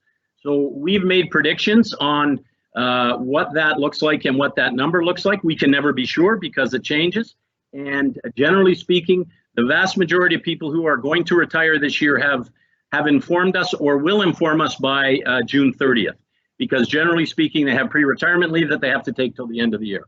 So there could be more individuals who put up their hands over the next month or so or 6 weeks and say, Chief, I'd like to retire and here's my notice and I'll be going. So that number could increase depending on where people are. I can tell you that there are a vast number of people who are of retirement age that could potentially retire. The number is sitting around the 40 mark. So they could leave at any time because they've reached the requirements under the retirement provisions. I'm not saying that people are looking to do that because nobody is really indicating that, and people are generally pretty good with us, so we can forecast. So what we do is we try to anticipate our vacancies on the sworn side. We try to anticipate our vacancies or our retirements on the sworn side, and then we plan for our police sciences program. You'll recall that last year we graduated 23 candidates, and we were able to hire all 23. There have been other times when, we may not be able to hire all 23, and they may know that. So some of them may either go work somewhere else because they have a bona fide certificate that says they can be a police officer, and they'll go get a job somewhere else. We'd like to retain all the people that we train. During that lead up to the graduation of that course, we were vacancy managing on the sworn side throughout 2019. Part of that happened before I got here. Part of it I inherited, and I carried that on till the end of October and into November. I told the board last week, and we talked about our police science program and when could we run that. And we had planned to set up a course to start one again in the fall or the early winter. Unfortunately, COVID derailed that. One of the things that I've been discussing with Mr. Steinberg of the HRPA. I spoke to him yesterday morning, spoke to him again this morning. We had conversations last week. One of the proposals they put forward was utilizing the Reserve Officer Program. Great idea. We've had some discussions now to move forward on that, and we're actively in discussions to run a police sciences program here at HRP, respecting social distancing. We don't know when it will be. Could start as early as the new year. And what does that look like? We have to pre-plan for this. The key with the reserve program and why it takes the time that it takes is the members that participate in the reserve program by the collective agreement must be graduates of our internal program. So we've had those discussions. We're heading in the right direction. That's not a fix for today, but it certainly can be a assistance and something moving forward to always have some officers in reserve if we can. So we're making some headway in that department. None of it is a quick turnaround. As far as sworn go, we also have the ability to hire lateral members. Just the other day, I got an email from an officer who wants to move here from Ottawa. He's been a constable in Ottawa. He wants to come and work for the Halifax Regional Police. That happens on a regular basis. I move those over to the HR department for consideration. Now, we're not currently hiring because of the hiring freeze, but we're always interested in looking at ways that we can bolster our complement. And we have to have the ability to move people around, adjust where they work, when they work, much like we're doing right now, so we can provide those responses in light of the challenges that we're currently facing and others. This happens on a regular basis, happens when we have big protests in the city, happens when the bridge gets blocked, which I know some of you were present for that. These are some of the things that we do, and we have to deploy people in different ways. So we'll continue to do that, and it does take time. We do our very best. On the civilian side, we're regularly posting jobs and filling them. We have some key areas that are currently not filled. Other people are covering off, and we're getting the job done. As we move further out of the COVID experience, when the downtown starts up, when the traffic starts up, when the pedestrians are out, all those things, when the waterfront starts up again, all those things will require a police presence, and we will certainly be there and continually respond. And I don't know if there's anything else, but I'll leave it at that. If I could just, before I circle back, Mayor, just to finish the thread on this one. The vacancies that have identified, if we provided with additional funding, how would that affect your timeline for actually staffing those positions? Like, because right now you're holding them empty, but there's that whole police science course that happens. If it's left out of the budget that these vacancies are baked in for this year, what does that do for actually getting an officer into those positions when and if we hit the point where we're okay, now we want to fill them? So thanks, Councillor, and through you, Chair. So as I mentioned, the initial option will be hiring laterals to fill some of the positions. The other option will be we're already in discussions on the police science program, but we're not going to realize those cadets until the end of 2021 or early 2022. So we are managing vacancies all the time, and our options at the sworn level are lateral hires. And that's really, we have a big pool of people that want to come here and work for the Halifax Regional Police. So that's where we would go to first. Turnaround varies on those, but it's certainly something that we can look at. And we will move forward on that as we normally would. And we'll continue on that. As far as the civilian members go, there are some key positions on the civilian side, whether they be in our dispatch center or other areas that are required. We can get the processes up and running again, and we can move to hire those as soon as we can, conduct our interviews or finish the interviews that were ongoing. And some key areas are continuing. There are some key areas in the organization that we need to have. Canine officers, forensic officers, those kind of things are proceeding because of the need and because of how critical they are to the organization. The other part of the problem is the training piece. We don't know when the Canadian Police College is going to open up again due to COVID. But we need to be ready to go if and when it does open and make sure that we get those critical courses. So all of these things are going to take time. So any extra funding that you as the council are willing to add to the budget, we'll certainly put it to good use on a priority basis, and everything will help us move forward to filling the gaps. Okay, thank you. I'll circle back, Mr. Mayor. Thank you, Councillor Zarowski.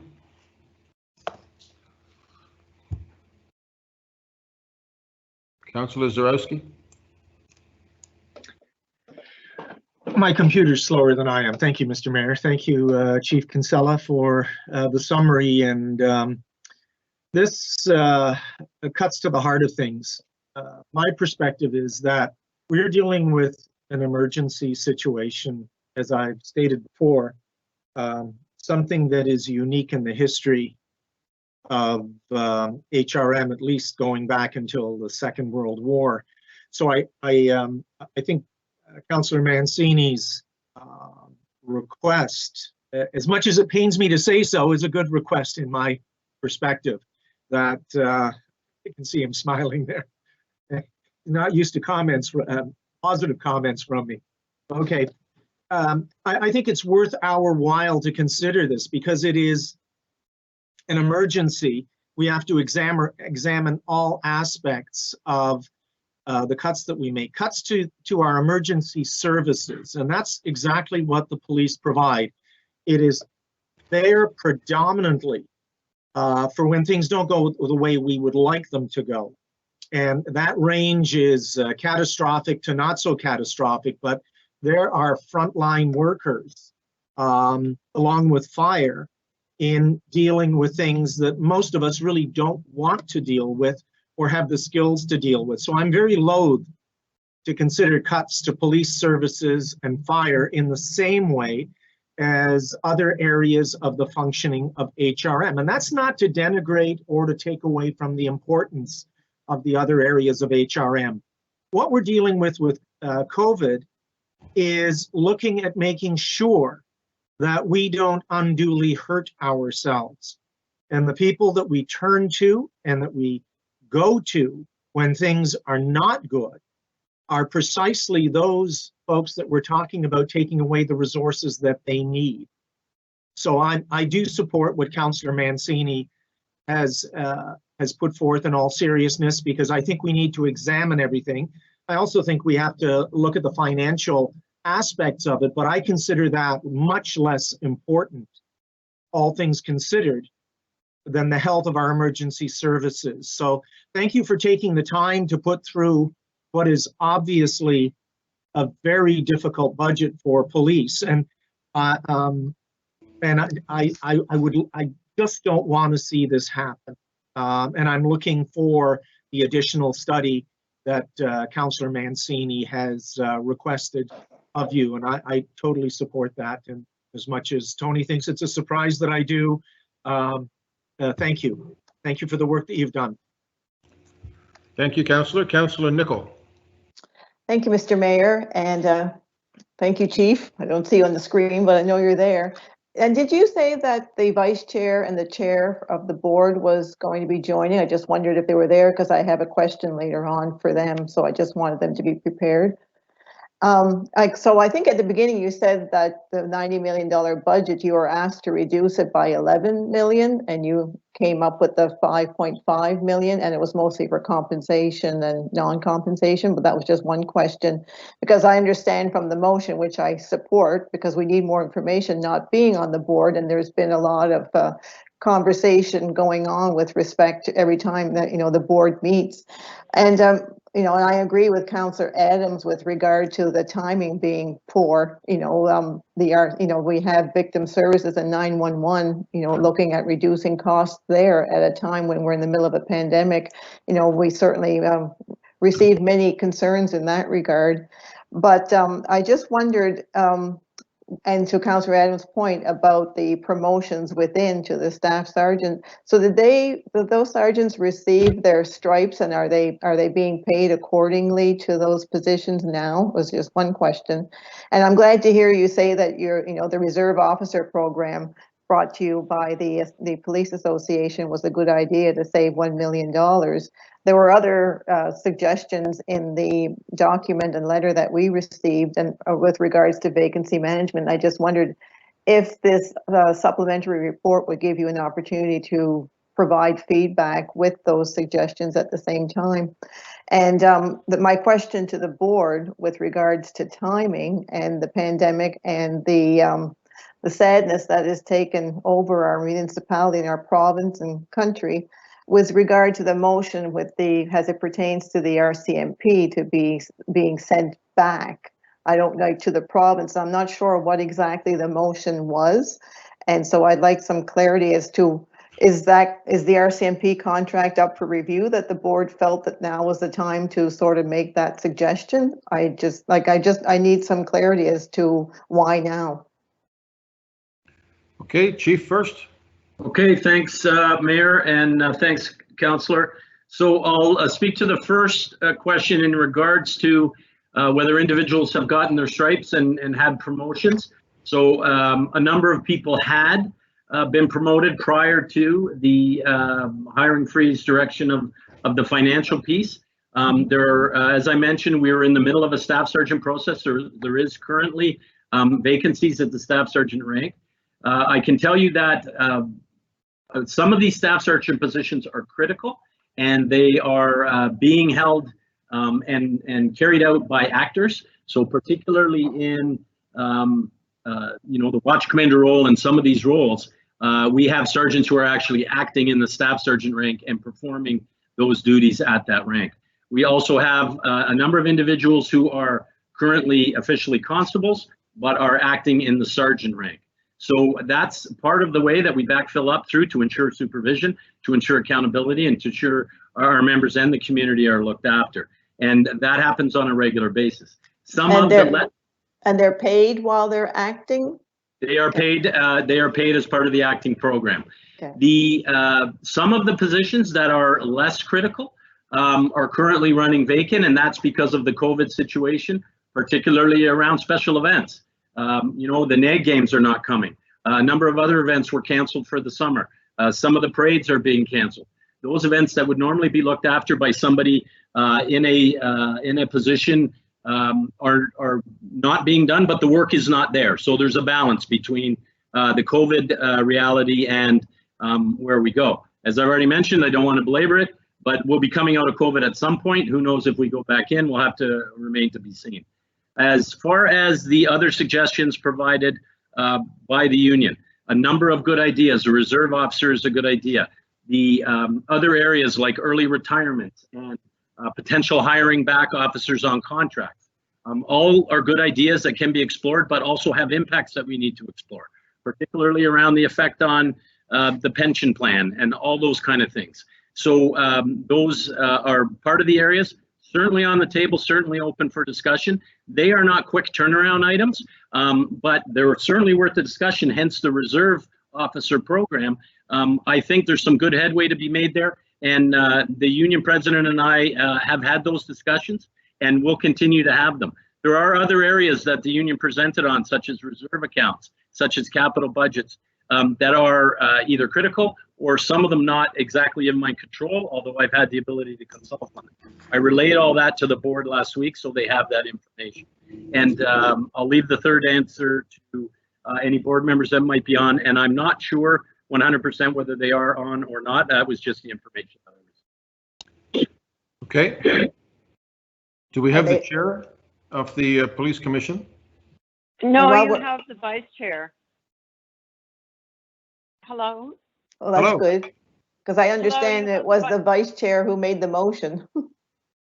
The vice So the vice- chair is on the call Okay. right now, okay?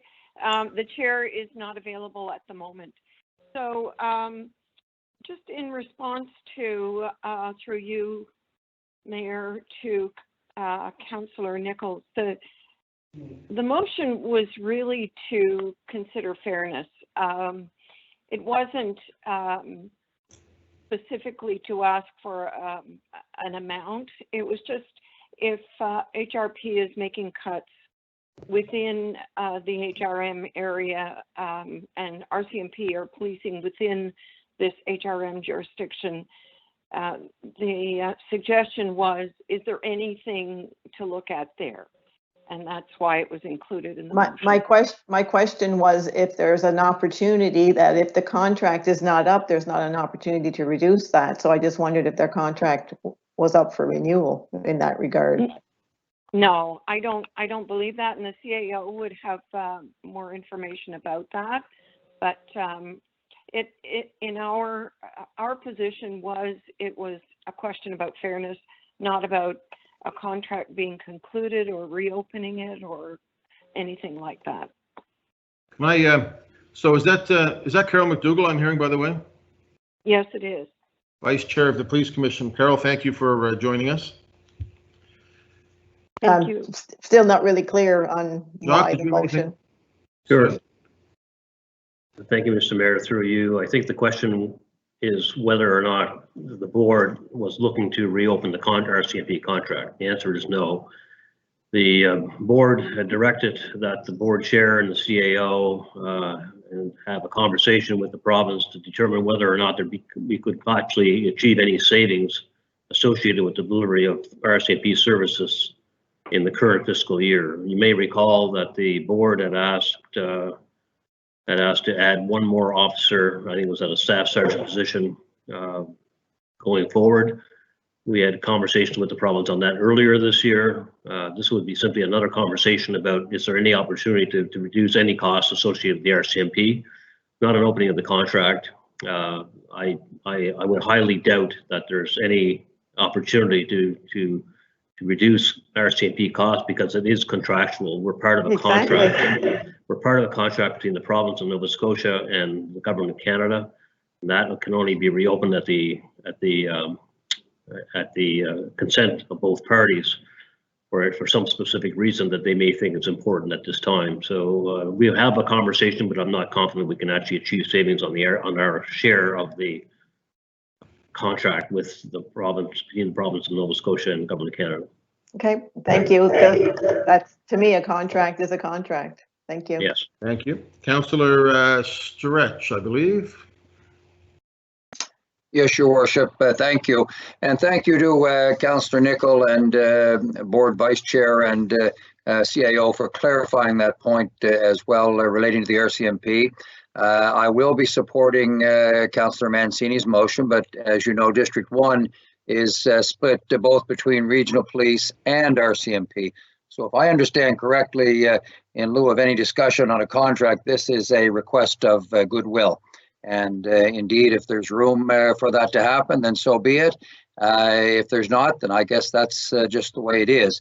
As it relates specifically to Councillor Mancini's motion, and notwithstanding what Councillor Mason put on the floor here a couple of days ago, if I understand correctly, Councillor Mancini, you're asking that a report come back looking at two options other than the $5 million reduction.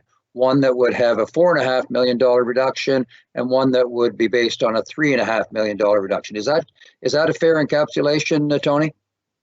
I see thumbs up. So just to make sure I'm understanding, it's a moving target here. Well, look, this to me is no different, Your Worship, than the discussion was a day or two ago relating to fire, ground search and rescue, and indeed the police services. I am not prepared to compromise public safety at this time. We've spoken to a lot of staff in a lot of different departments, and if we were to the point that I felt we were going to compromise public safety, I'd be looking for greater cuts elsewhere before we're moving in this direction. I'm still optimistic that the report relating to Councillor Mason's motion may provide a little relief, but in the meantime, I will support Councillor Mancini today. Thank you. Thank you. Councillor Whitman. Thank you, Mayor Savage. Thank you, colleagues, and thank you, Chief Kinsella. And thank you, Councillor Stretch, for helping clarify that regarding the 4.5 and the 3.5. And I echo you. I don't want to see any damage done to our public safety. So I will likely be supporting this motion as well. So thank you, Councillor Mancini. My question is for the CAO. If he could respond, give us some advice and feedback to the motion, to the chief's comments, and especially since he was the one that encouraged the directors, the chiefs, to go and find these savings. I need to know advice from the CAO on this motion, please.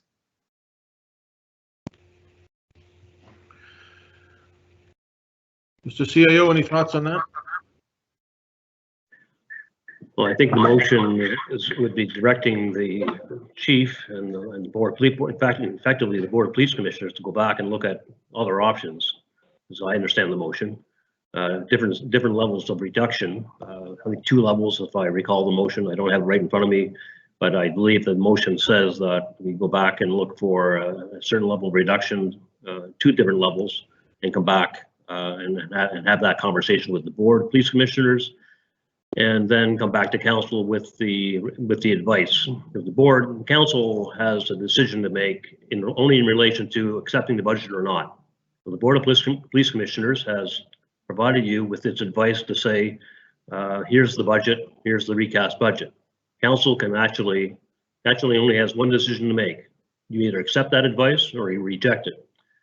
In doing so, you can provide some direction to the board as to what you might think they should consider. So the motion, I would say, is valid. I think the last time the board brought a motion to council in the last round of budget talks, the council had indicated that it wasn't the submission should be revisited, and they did do that based on a certain parameter that the council then provided. So there's nothing untoward about this motion particularly. I was simply giving direction to the board of police commissioners that says, no, we don't accept the budget. Please go back and revisit and come back to us with your best advice.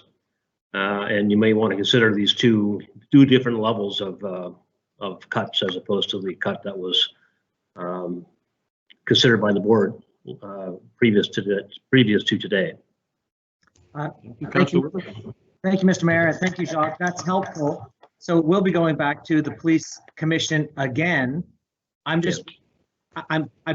really believe that they probably brought their best suggestion the first time. So I'm hopeful that there will be, a rabbit out of the hat and something will come back that's more palatable and better for the citizens. I'll be supporting this, and I'll have my fingers crossed that this will meet the target that we need to do. So I thank you, Jacques. I thank you, Chief. And I thank you, colleagues.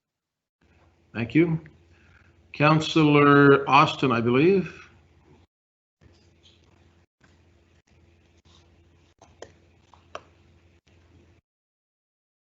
Councillor Austin. Okay, I think I'm off mute. Just a big delay in getting the button there. I think it's worth just remembering how we got to here. I mean, every department had to come up with savings, with cuts, whatever you want to call them. Everyone had to reduce their budgets, and so the police department's done that, and they've showed us what that means. And we've taken a look at and getting the strong sense from council that, well, we're open to, well, maybe this is too far and we don't like the service impacts. That's how this process works. There's no rabbits here to pull out of the hat. This is the hard decisions of budgeting in a time of crisis. And so there is some pain that goes around, and it's our job to strike the balance of where does that land. So, anyway, the question I had on this is, how does this motion of Councillor Mancini's, given the unique dynamics of police commission and, that we don't have direct control over the budget, we provide an amount, how does this relate to Councillor Mason's motion about vacancy management, since a large chunk of the police budget relies on not filling vacancies? So that may be a question for Jane, possibly. Yeah. Jane, are you still with us, and are you willing to undertake this assignment? I'm still here. So thank you, Mr. Mayor, through you to the councillors. So, as the CAO pointed out, council can only accept or reject the challenges. It is up to the Board of Police Commissioner to say how the budget will be spent. I would expect, given the cuts that are there, the conversations that I've heard at the Board of Police Commissioner as well as through council, that what the chief would be looking at would be reinstatement of positions. So it is not in conflict with Councillor Mason's motion. We would be looking at it as a package and going back.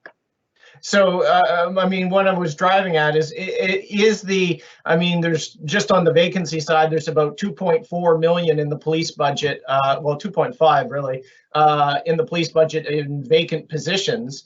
Would those already be considered as something for us to look at based on Councillor Mason's motion, or do we really need to set a different expectation given that we're providing an amount and then we don't have control on how the amount is spent? Through you, Mr. Mayor, to the councillor, they would be captured in Councillor Mason's motion. They are included in the grand total. Okay, so basically Councillor Mason's motion is really not far off Councillor Mancini's 3.5 scenario. Through you to the councillor, that would be assuming that Councillor Mason's motion passes at the full amount that it was tabled at. Yeah, well, I mean, I don't expect we all pass Councillor Mason's motion as just one big package. I mean, I think it's more the intent of that was to get an alternative sort of options. I think there'll still be some picking and choosing within that because it's way too broad. I just was wanting to clarify where they all land because you know, I'm supportive of whether it's happened through Councillor Mason's motion or through Councillor Mancini's motion. I mean, where I'm kind of leaning is the 3.5 has made 4 million reduction for the police department rather than 5.5 is probably where we need to be, because that would lessen some of this real dramatic employee impact that's in there. I'll leave it at that. Thank you.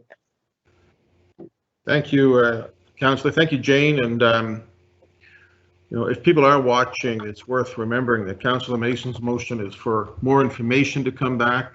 As Councillor Austin said, it doesn't mean that everything gets adopted. It is too broad. There's a lot of things in it, and I think most of us would support some and perhaps not support others, so there'll be some discussion on that.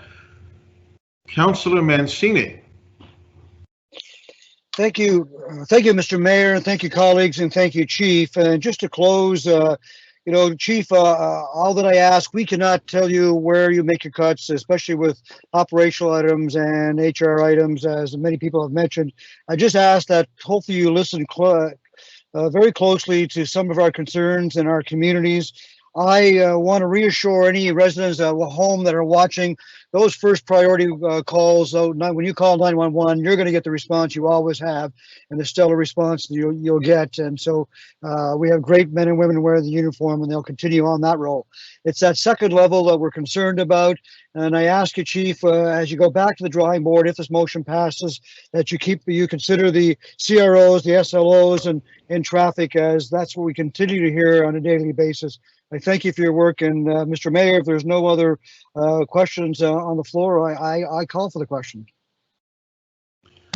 Okay, I think I will too. I see nobody else interested in speaking. Cheryl? Councillor Stretch. For the motion. Councillor Hensby. Affirmative. Councillor Karsten. Councillor Nicol. Yes. Councillor Austin. In favor. Councillor Mancini. In favor of the motion. Councillor Mason. For the motion. Councillor Smith. For the motion. Councillor Cleary. Yes. Councillor Walker. For. Councillor Adams. For. Councillor Zarowski. For the motion. Councillor Whitman. Yes. Deputy Mayor Blackburn. Voting yes on the motion. Councillor Russell. For the motion. Councillor Outhit. Councillor Outhit.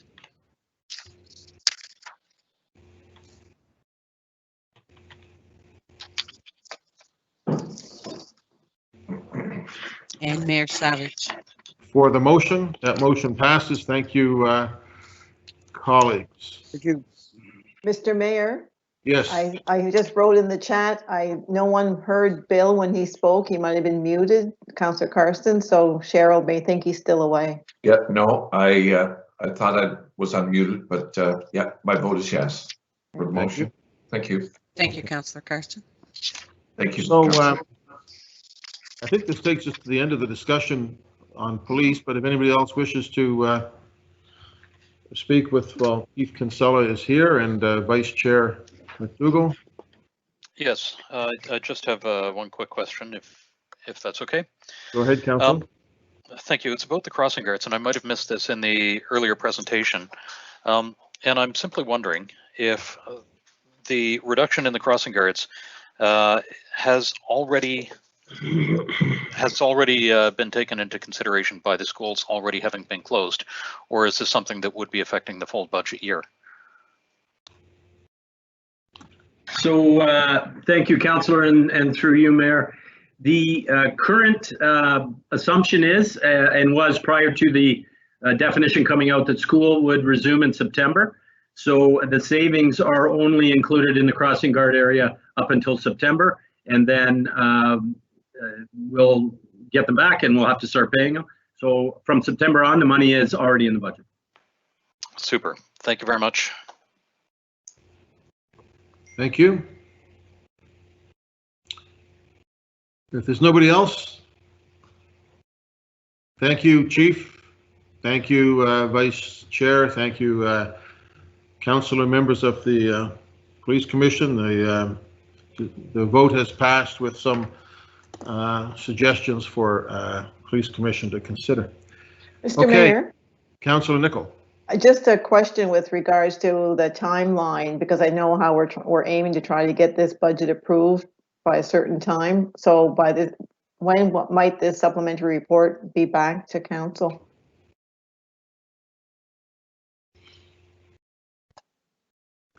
Jane or Jacques?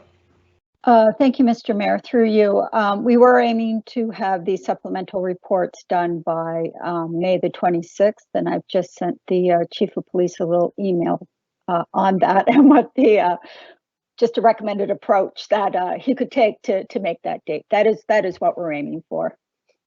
I just wonder what classifies a little email. Thank you. Thank you. Okay, thank you, Chief. Thank you, Mayor. Appreciate it. And we appreciate all your officers and civilian personnel, and we know that they're working hard through this difficult time, and we encourage you to let them know that they're in our thoughts. Stay safe, everybody, and we appreciate the service. Thank you. Thank you, Mayor. I'll pass that along, and I appreciate it, and I'm sure they will, the good comments and the support of council. Thank you for your recent video that I just saw on Twitter. No problem, my pleasure. We'll go to another friend of ours who is the fire chief. Chief Ken Stubing is with us. His folks are also working hard through this difficult time of COVID. Chief, do you want to take it away? Mike, just quickly, it's Tim here. I got disconnected. I'm back on, but I would have liked to be shown supportive of the motion from Tony. Okay. We will count. Thank you. I'm sorry. My apologies. Voting in favor. Chief Stubing, how are you?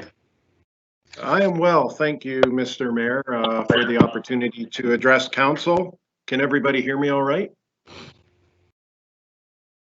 I got thumbs up. That's great. As mentioned, this is Ken Stubing, the Fire Chief for Halifax Regional Fire and Emergency. Good afternoon, and thank you for the opportunity to speak about our budget for the next year.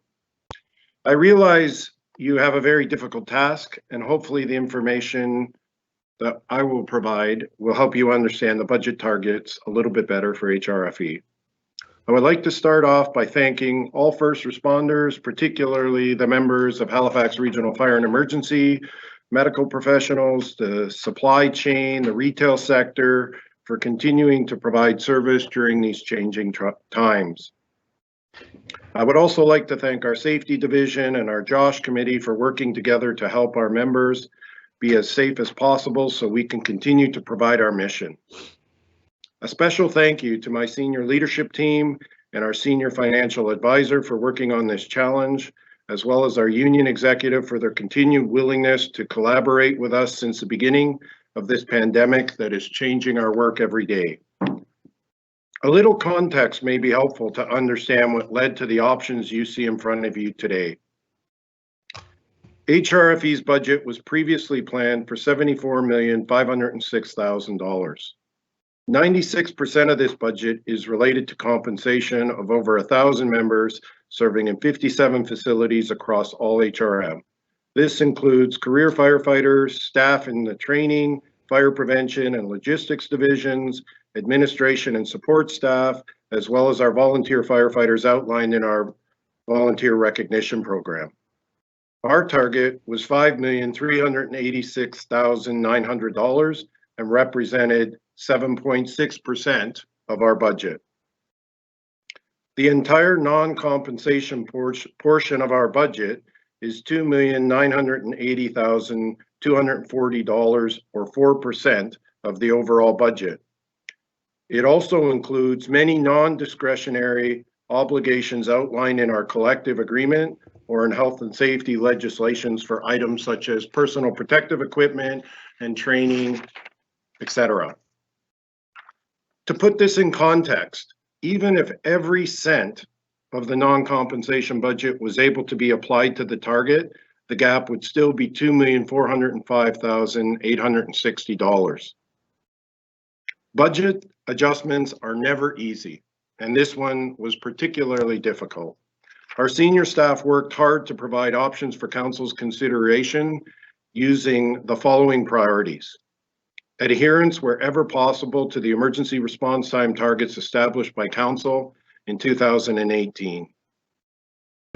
Balancing community risk and emergency essential services with available resources.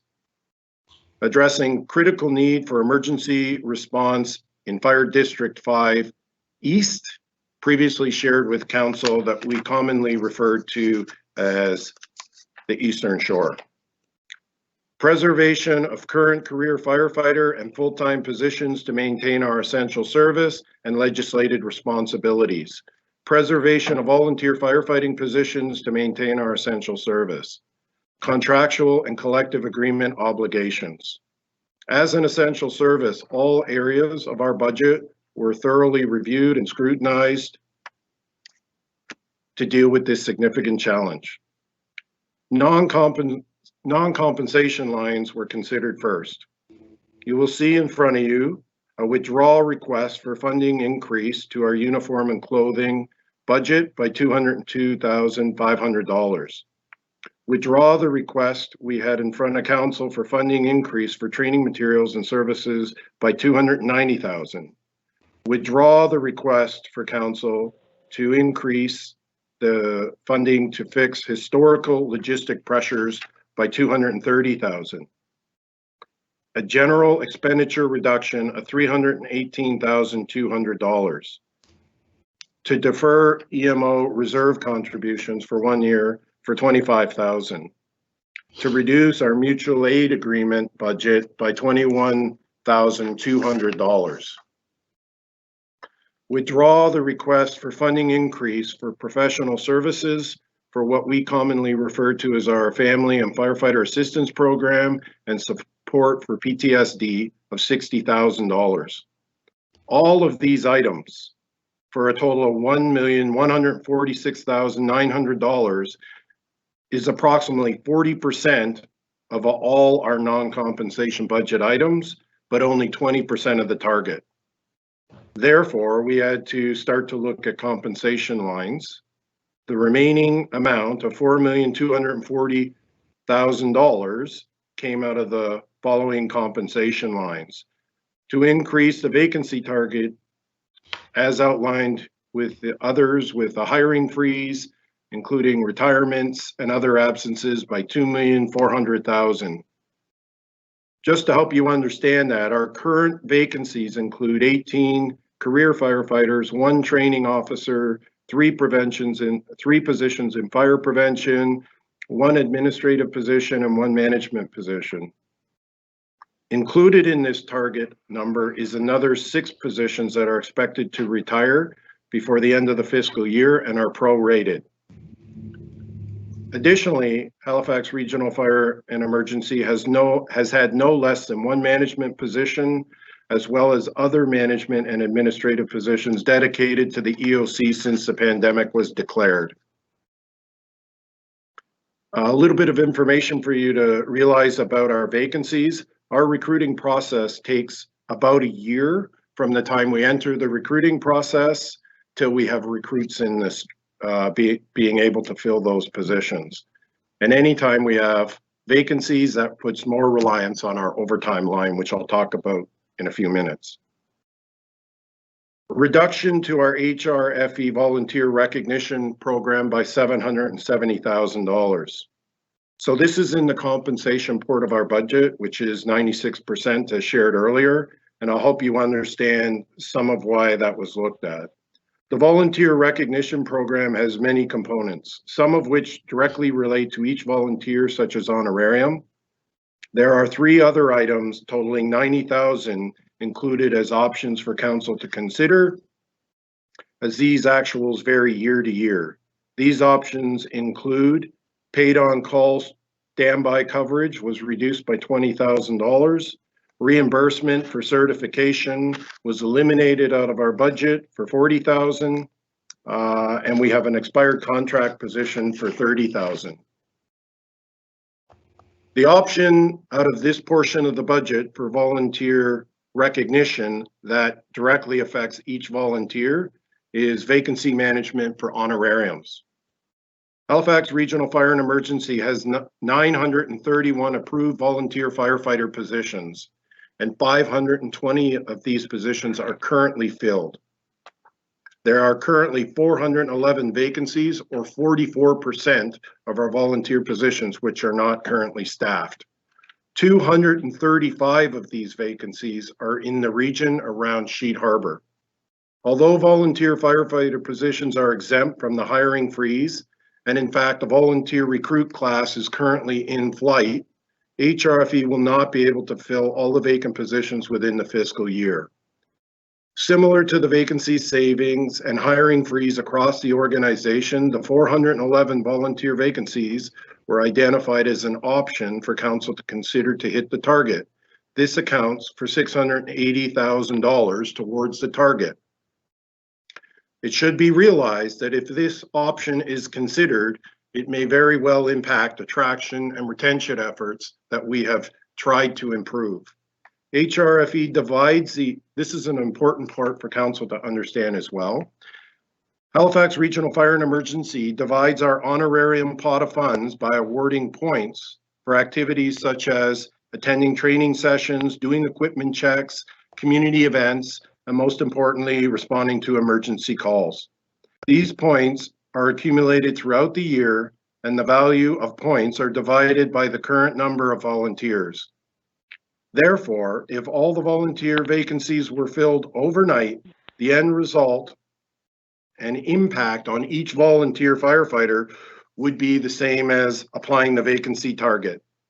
However, the reason for that change is much different. The current methodology reimburses fewer volunteer firefighters more for each point, as there is less of them to respond to the calls, and they are relied on to respond to more calls. Choosing this option would negate that past practice. The next compensation line that we took a look at was to reduce our overtime. As you can see, our overtime was reduced by $1 million. And coupled with that is the closing of Station 11, which is a 24-hour station with 2 firefighters, to relocate those firefighters to Sheet Harbor, along with day staff, or what we call our E-platoon model, from Station 50 in Hammond Plains, or Station 60 in Herring Cove, and Station 56 in Black Point. So I think it's important to understand that the term overtime is a little bit of a misnomer. Our overtime for backfilling vacancies is actually at a straight time rate. So that would be decreasing our volunteer budget, our overtime budget by $1 million, which would impact our ability to backfill positions at straight time. We would still have overtime requirements for shift overruns and time that we're not backfilling vacancies. We also had put in front of council as an option to reduce the ground search and rescue grant by 50% of $70,000. I realize we have another day to talk about capital budget options, but I have heard some of my colleagues talk about what effects there were in the capital budget. For fire, that meant deferring the build of Station 8 and 9 and headquarters out by a year.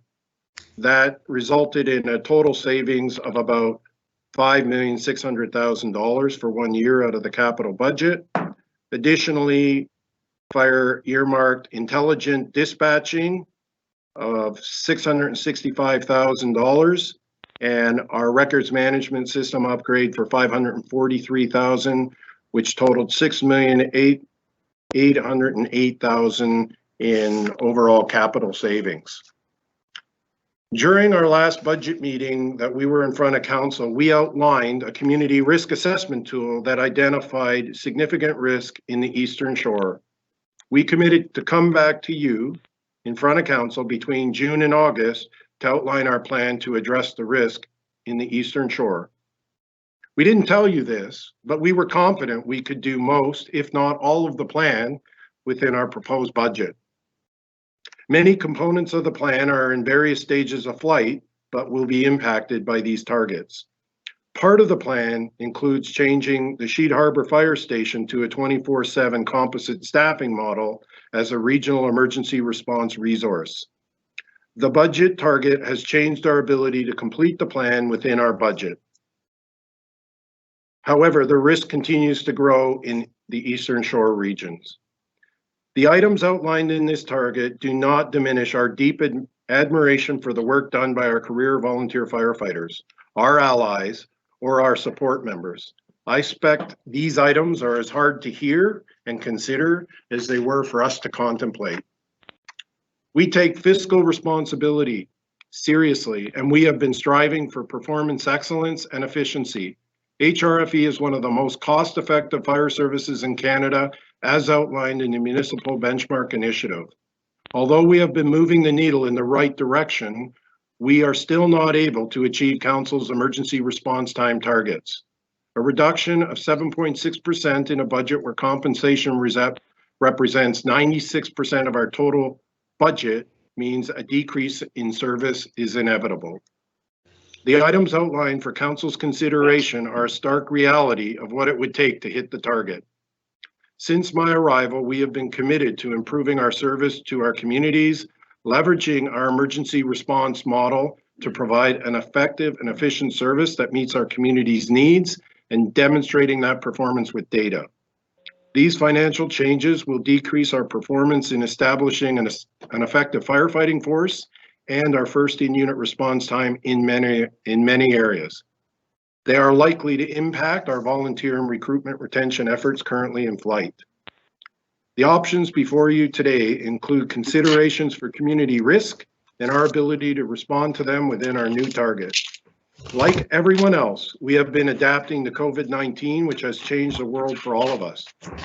Our team started implementing safety and mitigation efforts to ensure our essential service is available throughout HRM months before the Public Health Department declared an emergency in Nova Scotia. Due to these extraordinary efforts by many people on our team and the dedication of our members, our service has been uninterrupted throughout the pandemic. We continue to respond whenever needed, every hour of every day. In closing, I would like to thank all our members who continue to demonstrate their commitment to our mission and their communities throughout this difficult time. Thank you.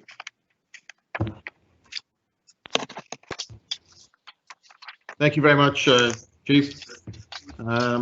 We'll go, so I have a couple of people who signaled in advance to speak. First is Councillor Mancini, then Councillor Adams, and then we'll pick up the list. Councillor Mancini.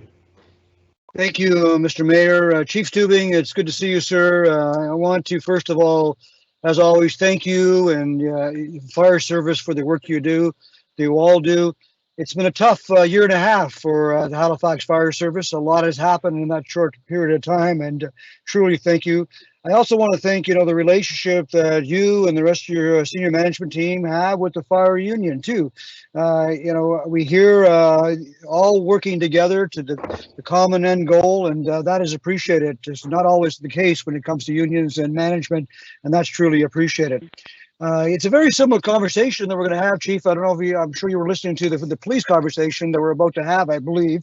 Residents are concerned with the fact that you were asked to cut over $5 million, and thank you for the work that you did. And but that is concerning, and it's concerning to many of my colleagues also. So what I would like to do, Mr. Mayor, is put a motion on the floor, if I may. I'd like to put the following motion: that the Budget Committee of the Regional Council request a supplementary report from the Halifax Regional Fire and Emergency to provide Regional Council and additional budget considerations of the proposed budget reduction for a reduction of $4.5 million and $3.5 million in comparison to the proposed $5 million budget reduction. So moved.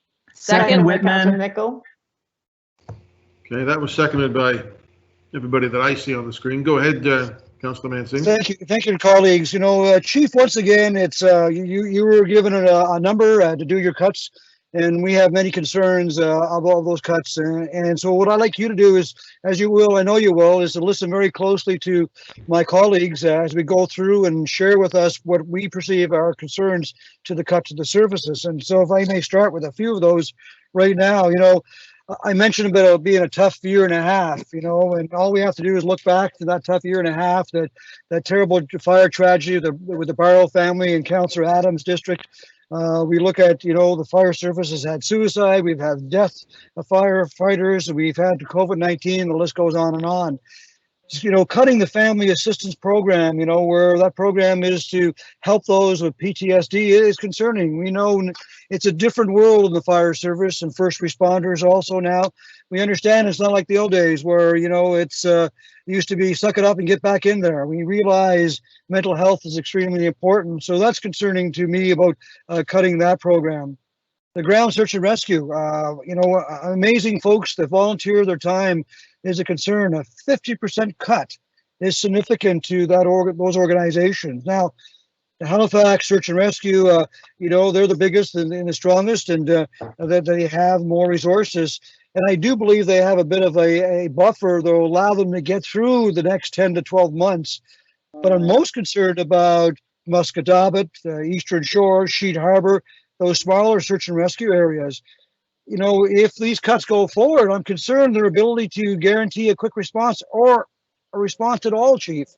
I believe for some of them, they will have to close down because that's a significant cut. And even for the Halifax Search and Rescue, not only is that a 50% budget cut of what you provide to them, but because of COVID, they're not able to do the fundraising that they've always done. And I believe they fundraise anywhere from $50,000 to $60,000 a year, but they can't do those fundraisers now. So that's even a more significant cut. The reduction to volunteer recognition, we're the size of Prince Edward Island. There's no way that we could have from border to border in our municipality full-time professional firefighters at all stations. We just couldn't afford to do that. So our volunteers are very important to us, and asking them to do what they do and risk their lives and respond when we do is very important. Now, thank you, Chief, for explaining how the point system works and that. I didn't realize that. That was a learning for me. I do have a question, though. The rest of it was just wanting you to be aware of. My question is around volunteers. When you look at the size of our volunteer group of folks, when you look at which ones, and it's hard to say, I need to be careful of my wording here. We have our core volunteers, and then we have our rural volunteers. The response time and the amount of time they spend, or the impact they have to when they get calls, is it different from the core volunteers versus the volunteers that are in the more rural areas. If that makes sense. So that's my question, really, Chief. If that makes sense to you. I don't know if I articulated that correctly. Yep. No, I think I understand your question through the chair to you, Councillor. Difficult question to answer, but I'll do my best. I feel sometimes like a prime minister that needs to start his speech in English and end it in French. In our world, which is a very unique world, particularly for a large metropolitan city, we have career and we have volunteer firefighters. And depending where you live depends on what they do as our response strategy exists throughout HRM. So we have communities where they are serviced almost solely by volunteers, and will maybe get a volunteer station at some point, but certainly the first truck, second truck, third truck may very well be volunteers.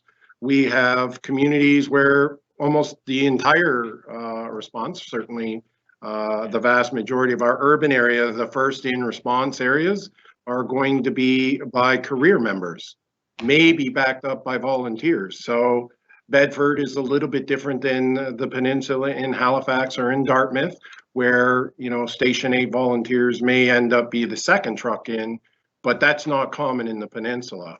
And then we have other areas, typically a little bit outside our urban core, like Cole Harbour, where it's a mix of career and volunteer. And then we also have our E-platoon stations, which may very well have the first in truck in a region be the career truck, and then backed up by the volunteers to try to get that effective firefighting force. And Fall River is a new model where we're starting to implement a 24-hour response strategy with a composite response, where you will probably have the first in truck but from the career, and then the volunteers doing the remainder of that response, and the second call that comes in would be by the volunteers.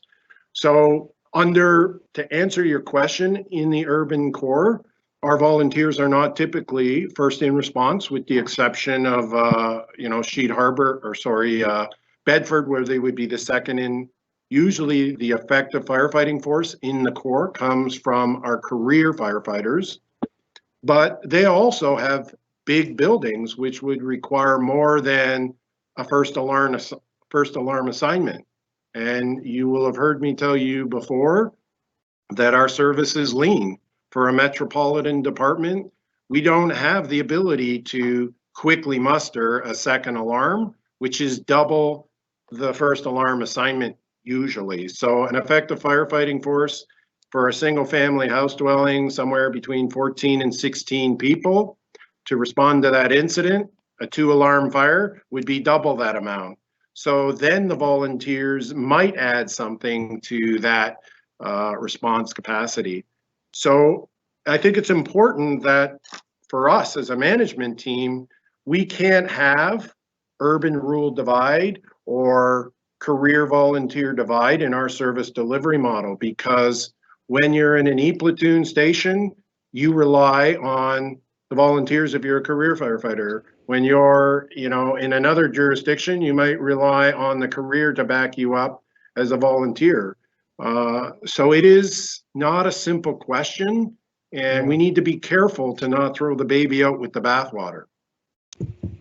Yes, Okay, thank you. Okay, I'll come back, Mr. Mayor. Thank you, sir. Yeah, if you wish, Councillor Adams. Thank you, Your Worship. That wasn't a simple answer either, was it? No. So, and thank you, Chief. I know how well and you've worked with everyone, and how hard you've worked to come to a solution here. Our previous discussions and previous meeting, we had, I guess, estimated that $1.77 million was the amount required to address or to offset the Station 11 closure and the possible redeployment of Station 50, 56, or Station 60 personnel, and also to shore up, for lack of a better term, the Eastern Shore Fire Service, and as well to bring back the stipends to the volunteers. Is that reasonable and accurate summary? That is a reasonable and accurate summary of our conversation, yes, Counselor, but what I would like to give myself a little bit of an escape clause. It's not an exact science. So let me try to explain that to you. Just add ballpark to it, you're good. Just say ballpark. It's a and ballpark, we're good. We a can move couple on. 100,000. I think Here or there. it is important that council understands this. If I could have a little bit of latitude through the chair to you, Councillor, to answer your question. You see, we had, besides the volunteer honorariums, which, you know, I tried to explain how that was impacted. Outside of that, our compensation for career is done in a couple different ways to maintain our service. So we operate a lot differently than police and then EMS. We do not have a dynamic deployment model or a system status management model. We operate in companies, which means a truck has 4 people on it, one of which is the company officer. They are the supervisor, as outlined in the health and safety legislation, that work in a dangerous to life environment. So the expectation in our line of work would be when you're in that situation that you have an officer with you. As a matter of fact, there has been coroner's inquest and Department of Labor investigations that have disciplined or scolded fire departments for not being able to do that. So we deploy our resources in companies with 1 captain and 3 firefighters. Whenever somebody is on vacation, we need to backfill those positions because that company is staffed 24 hours a day. So fire departments typically have a staffing ratio, which means you have more firefighters to fill a position than you have positions. So for example, a company of 4 people, 24 hours a day would require 5 positions to staff that 24 hours a day because 1 person backfills for vacation and sick leave and paternity leave and maternity leave and all the reasons somebody might not be able to sit in the seat. It's not like when I take vacation, nobody works in my office. Somebody might do my duties, but nobody backfills my position. So we have a staffing ratio. The hiring freeze hurts our staffing ratio, which means then we rely on overtime.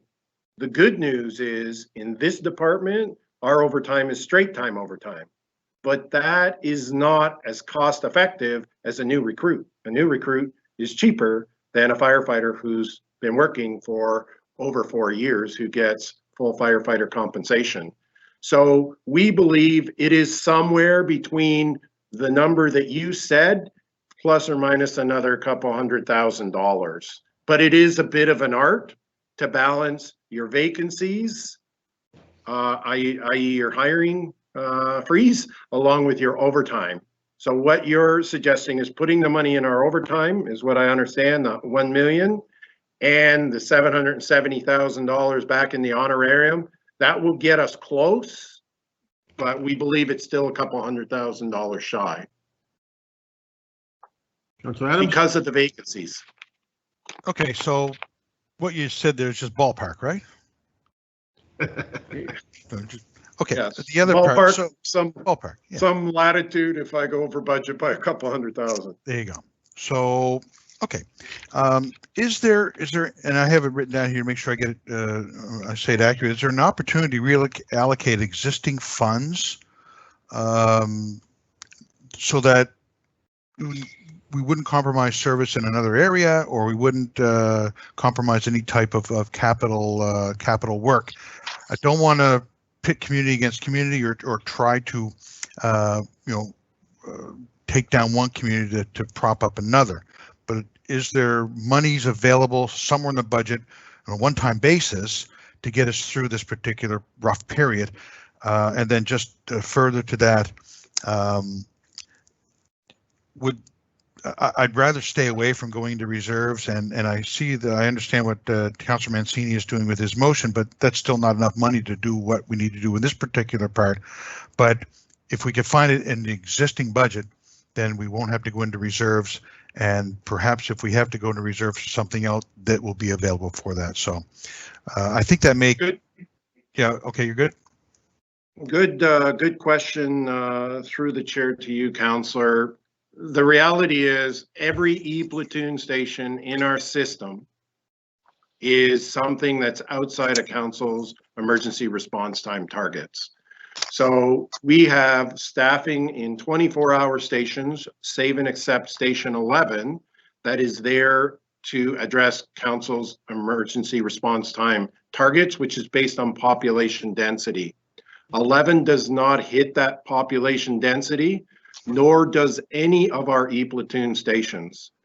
After going through our budget with a fine-tooth comb, fire's budget alone, operationally, there is nowhere else other to cut other than a different e-platoon station. Our compensation lines have been cut to, or sorry, our non-comp lines have been cut to the quick. As you know, we've historically been overspent in our logistics and our equipment and our training budgets, because to train firefighters and bring firefighters on board means we got to buy turnout gear and helmets and balaclavas and all the PPE that keeps them safe and train them. This was kind of going back to what it was before we were in front of council this last year. So that's why we felt that would probably be the first place to start. We've historically had those levels, but we've been challenged. During a hiring freeze, we felt we could probably squeak by with those non-comp lines. Operationally, with a 96% budget on compensation, it's only another station. So if you were wanting to change one station to another station, the reason we picked the stations we did is they did not fit the emergency response time targets council set, and they are a little bit easier for us to backfill. We cannot, I mean backfill by another station. We cannot do that in Sheet Harbor. So a difficult question, and certainly a difficult dilemma for us to figure out how to hit that target. Okay. Is there another answer the CFO might be able to answer from a municipal perspective? I'm talking specifically from an operational budget perspective. Councillor Adams, did you want 15 seconds? Councillor Adams?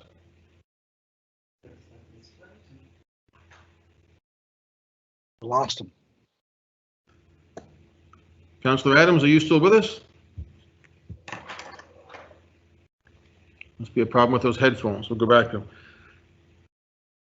Councillor Adams? Okay, Councillor Adams, you're on mute now.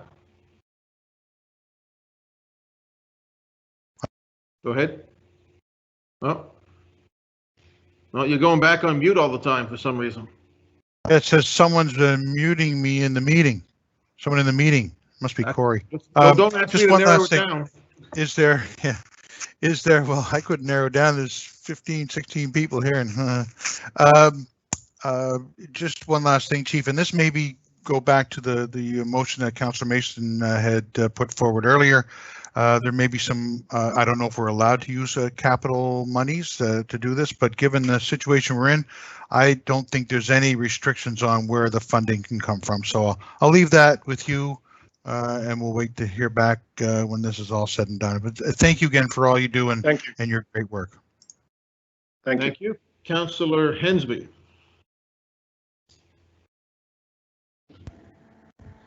Thank you very much, Mr. Mayor. Hello, Chief. Having a tough day, are you? We've had better days. Yeah, well, it's a beautiful day out on the Eastern Shore, and hope you get home soon and enjoy the beach. Anyway, our essential services like police and fire, in my opinion, are sacred. They cannot be, in my opinion, sacrificed in any way come this budget process. I want to see our budgets restored for our police and fire. We cannot reduce any level of service to our citizens in those two key areas. Public safety is paramount for me, and I think we need to find any resources possible to restore that. When it comes to volunteer firefighter components, You know, we've been trying for years to build up our volunteer corps, the training, the equipment, and everything else like that. We cannot take a step backwards. Even a proposed cut of any sort to the volunteer program, in my opinion, would be detrimental to do that. I think we need to restore it fully, and if it's not utilized throughout the year, then so be it. It becomes a surplus item at the end. But we need to put that message forward now that our volunteer firefighters are critical to our service, especially in rural Halifax. And I want to make sure that we restore all that funding, whatever required, whatever necessary. And if, like I said earlier, if it doesn't get utilized, it doesn't get utilized, and perhaps there'll be a bit of swing money for other things in the budget. Another critical point is our ground search and rescue folks. Our teams need that funding. We cannot afford to cut that in half. As Councillor Mancini said earlier, a lot of the groups right now can't even fundraise. Like this past upcoming June would have been the 25th anniversary of the Sheet Harbor Derby, fishing derby. They're a major fundraiser for the year. That's gone because fishing derby is not allowed. And the other ground search rescue teams aren't allowed to fundraise as well. So I want to make sure that our ground search and rescue and our volunteer firefighters have the full support of this municipality, and I'll be asking for council support. So I'm hoping that the motions that we already have forward will address that. If there's any deficiencies, I want to make sure they're addressed before this budget is finalized. And I'll leave it at that. Thank you. Thank you, Councillor. Deputy Mayor. Oh, thank you, Mr. Mayor, and thank you so much, Chief. I know this is not an easy day. This is not an easy process.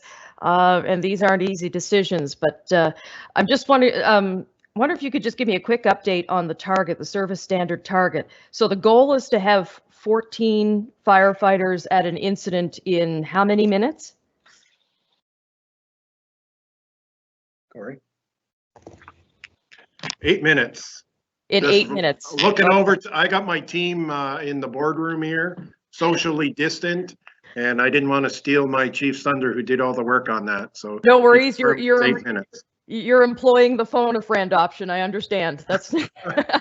I guess, you know, from my perspective, when I was going through this budget initially, going through the list of things that were being cut, and you know, the uniform, the clothing, the training materials, the mutual aid agreement, and then when I got to close Station 11, my first thought was, well, damn, that escalated quickly. And I just sort of wondered the thought process behind that, because you talk about how Station 11 serves an area that doesn't meet the resident or the targets for density, population density, but Station 11 is in a growth area that of, Middle Sackville, Upper Sackville. I mean, we have a couple of brand new subdivisions that are going in, Berry Hills Phase 8. We also have a few new multi-unit buildings that are going in. So, that is an area where population is increasing. And I just wonder, by closing Station 11, I mean, that impacts not only the upper Middle Sackville area, but also will have ramifications for Lower Sackville and even Bedford. So, if we're in a situation where we can't get those 14 firefighters in 8 minutes to a situation in the Sackville area, having to draw on resources from, say, Dartmouth or even Cole Harbour, to me, hoping and wishing the traffic on the Magazine Hill is going to be in our favor is just, to me, that's not acceptable. I really don't, I just have problems with the closure of Station 11. I'll just put it to you that way.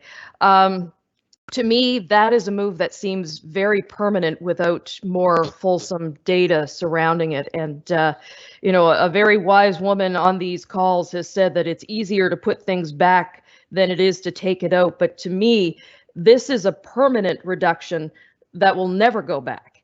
And so that's why I will be supporting Councillor Mancini's motion and hope that we can find a way forward that, you know, because as Councillor Adams said, I hate the whole let's pit one community against another and, you know, taking from one to put to another community. And I, you know, for me, I'm thinking, well, what about some other things? What about delaying the renovations at University Avenue? What about equipment delays? You know, how could those all factor in? So I will be supporting Councillor Mancini and hope that we can come back with something that doesn't include some more permanent reductions. Thank you, and thank you very much for your work. Okay, thank you, Deputy. Councillor Stretch. Thank you, Worship, and thank you, Chief, for your presentation. A lot of what is on my mind has already been said, but you know, as I listened to your presentation and to your words, it was very obvious that this is a great challenge and is affecting you as much as it is any of us, and I appreciate the sincerity in your voice. Honestly, you know, I was sitting here, and I think first thing I want to do is clarify, when we speak of the Eastern Shore, there are a lot of communities out in the northeastern part of HRM that have volunteer stations. And I think when I hear you say Eastern Shore, do you also mean communities like Upper Musquodoboit, communities like Cooksbrook, communities like Grand Lake, Oakfield? Is that a fair interpretation of your words, Chief? Absolutely. The support that would come from the regional resource would go up into Upper and Middle Musquodoboit as well. Yeah, and the only reason I say that, if we out in this neck of the woods mix up the Eastern Shore, the Musquodoboit Harbor area, for example, with Middle Musquodoboit, then I'm chastised to great lengths. So I just want to make sure that when you speak of the Eastern Shore, you're talking about the larger northeastern component that is served, you know, mostly by volunteers. I as well do not want to see any wedges driven between paid or volunteer members, between one community or the other, or between you know, different approaches to fire protection. We're all in this together, to use the cliche that we've heard related to COVID-19, but in my view, it really rings true. So I back up a lot of the comments that several of my colleagues have brought forward. I agree as well with Councillor Hensby. The ground search and rescue component is very, very important, not only you know, in the rural areas, but indeed to all of HRM. And that bit of a funding cut is going to be very difficult on those organizations, and I just can't see me supporting that. I'm not really sure where Councillor Adams was going with his comment, but I heard him kind of say as he faded off that there are other areas for money to be taken from. I have to believe, and I sort of heard maybe Councillor Blackburn, our Deputy Mayor, say as well, certain projects. I have to believe that they're referring to capital projects or to certain capital repairs, etc., that may be able to have that money moved to a different area. So I want us to be broad in our approach as we interpret Councillor Mancini's motion. And Tony, you're hot today. That's almost the same motion you had on the previous item. So very, very good. But either way, it's fitting, and I think we have to look at all options. And I do have to speak of the volunteer recognition program. And, you know, I don't want to see anything happen. And really, Chief, to paraphrase what you referred to, we've worked hard to get to this point with the volunteers and the honorariums that have not always been there. I mean, those are some changes that have come in over the last number of years. They're very important. And if there was to be a compromise on that particular component, I think it would work against us in our ability to attract and retain volunteers.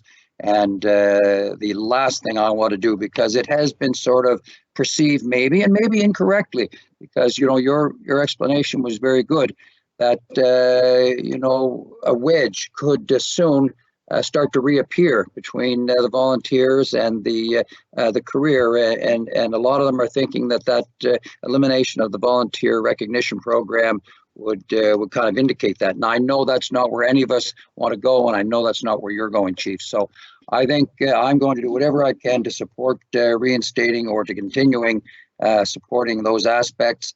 The very first part would be to vote in favor of the motion today. Thank you, Chief.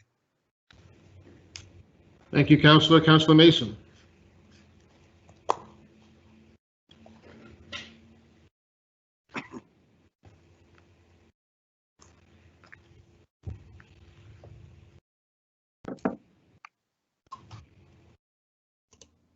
Councillor Mason, are you with us?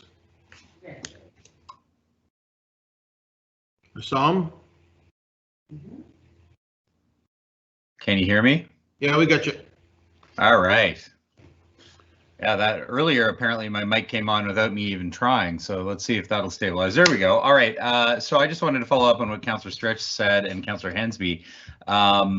You know, to me, the principle that I've been trying to hold fast to throughout this entire budget debate is that when we cut the people and the positions, we start to lose our most significant resource. So when I look at the fire and emergency budget, I don't agree with Councillor Hensby that we should not have any impact on the fire budget, but the majority of the fire budget cuts that are proposed are the Station 11 overtime, vacancy target for hiring freeze, and the volunteer recognition program.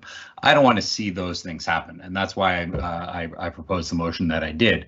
There are things on there, though, that, you know, council needs to, like, we need to own that this is the first year we were proposing to fund uniform and clothing and training materials and services that always got funded anyway somehow magically out of the budget. And I suspect that with COVID happening, there's going to be a lot less training. We've already heard from the chiefs that the training cohort that was planned to come up has been delayed and postponed. So I think there are savings here. I think that the general expenditure and EMO and all that other mitigation that's there, anything that isn't staff related, I think that makes sense for us to pursue that just this year. Anything that is a program or a change or that we can tighten up on without impacting that core resource. And the core resource to me in all of our departments is the people, and making sure that we continue to train and bring people in so that we don't end up with a huge deficit of maybe a year or two of not doing that. Creates a huge logistical problem at the other end to onboard all those people to restaff, to reinflate the balloon. So I will support Councillor Mancini's motion, and but I do think that we have to be cognizant that in this kind of crisis, even fire and police need to be looking at how they can tighten their belt. Even the library, which I defended them. I think it comes down to trying to preserve those positions while tightening up everything else that we can. Thank you, Mr. Mayor. Thank you, Councillor. Councillor Whitman. Thank you, Mayor Savage. Thank you, Chief. Thank you, Councillor Mancini, for the motion on the floor. I will likely be supporting this one like I did the last one. I want to echo Councillor Stretch in particular for the appreciation towards the volunteers and whatever we need to do to appreciate them. And I guess, like the deputy mayor, I want to echo her with her concerns about Patton Road, and in my case, Hammonds Plains and Black Point. It's kind of ironic to have this conversation on the same day that we had the conversation about libraries. And yes, they're valuable, but this is life or death. And I'm sure some colleagues would say that the libraries are life and death as well, but this is where the rubber hits the road. Thinking about ways in your budget that you'll be able to do this without doing what's been proposed here. And I'm wondering about your choices regarding new fire stations. You know, the master plan regarding the Hammonds Plains Road one near Bedford. If you could give us a heads up on what the cost and impacts and possibility of that being in the crosshairs today.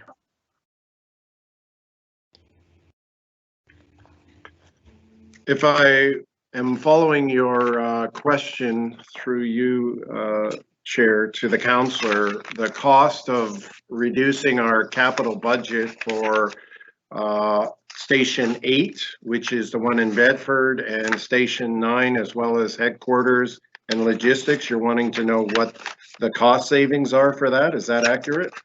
Yes, please. For the new plan that I supported and I love in better times, but amalgamating, you know, resources and training on the Hammonds Plains Road.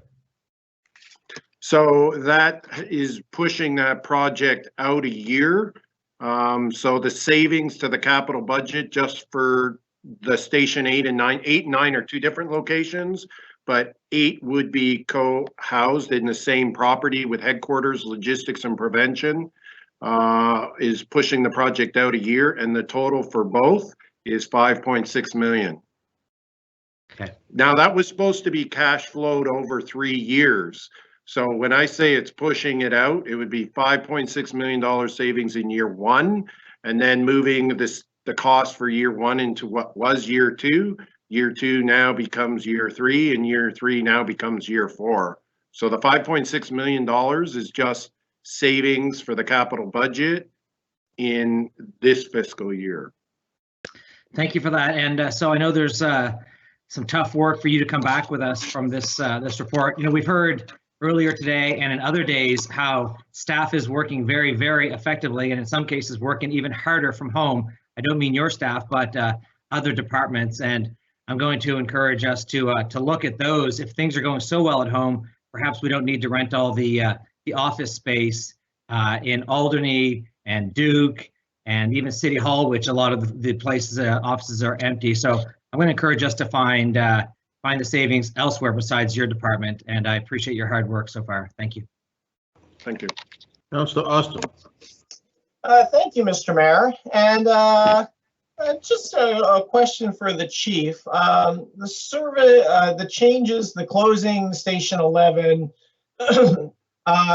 and the shifting of staff to Sheet Harbor. I mean, it's got on the same line, reduce overtime for $1 million to get that out to Sheet Harbor. If we don't do that, and instead we want to keep those stations open, you know, like how much of that line is about the overtime and how much of it is about the closing of the actual stations? That's through you, Mr. Chair, to the councillor. That's the art that I was talking about earlier, what that gap is between the savings in overtime and some of the money that's actually really born out of the vacancy saving.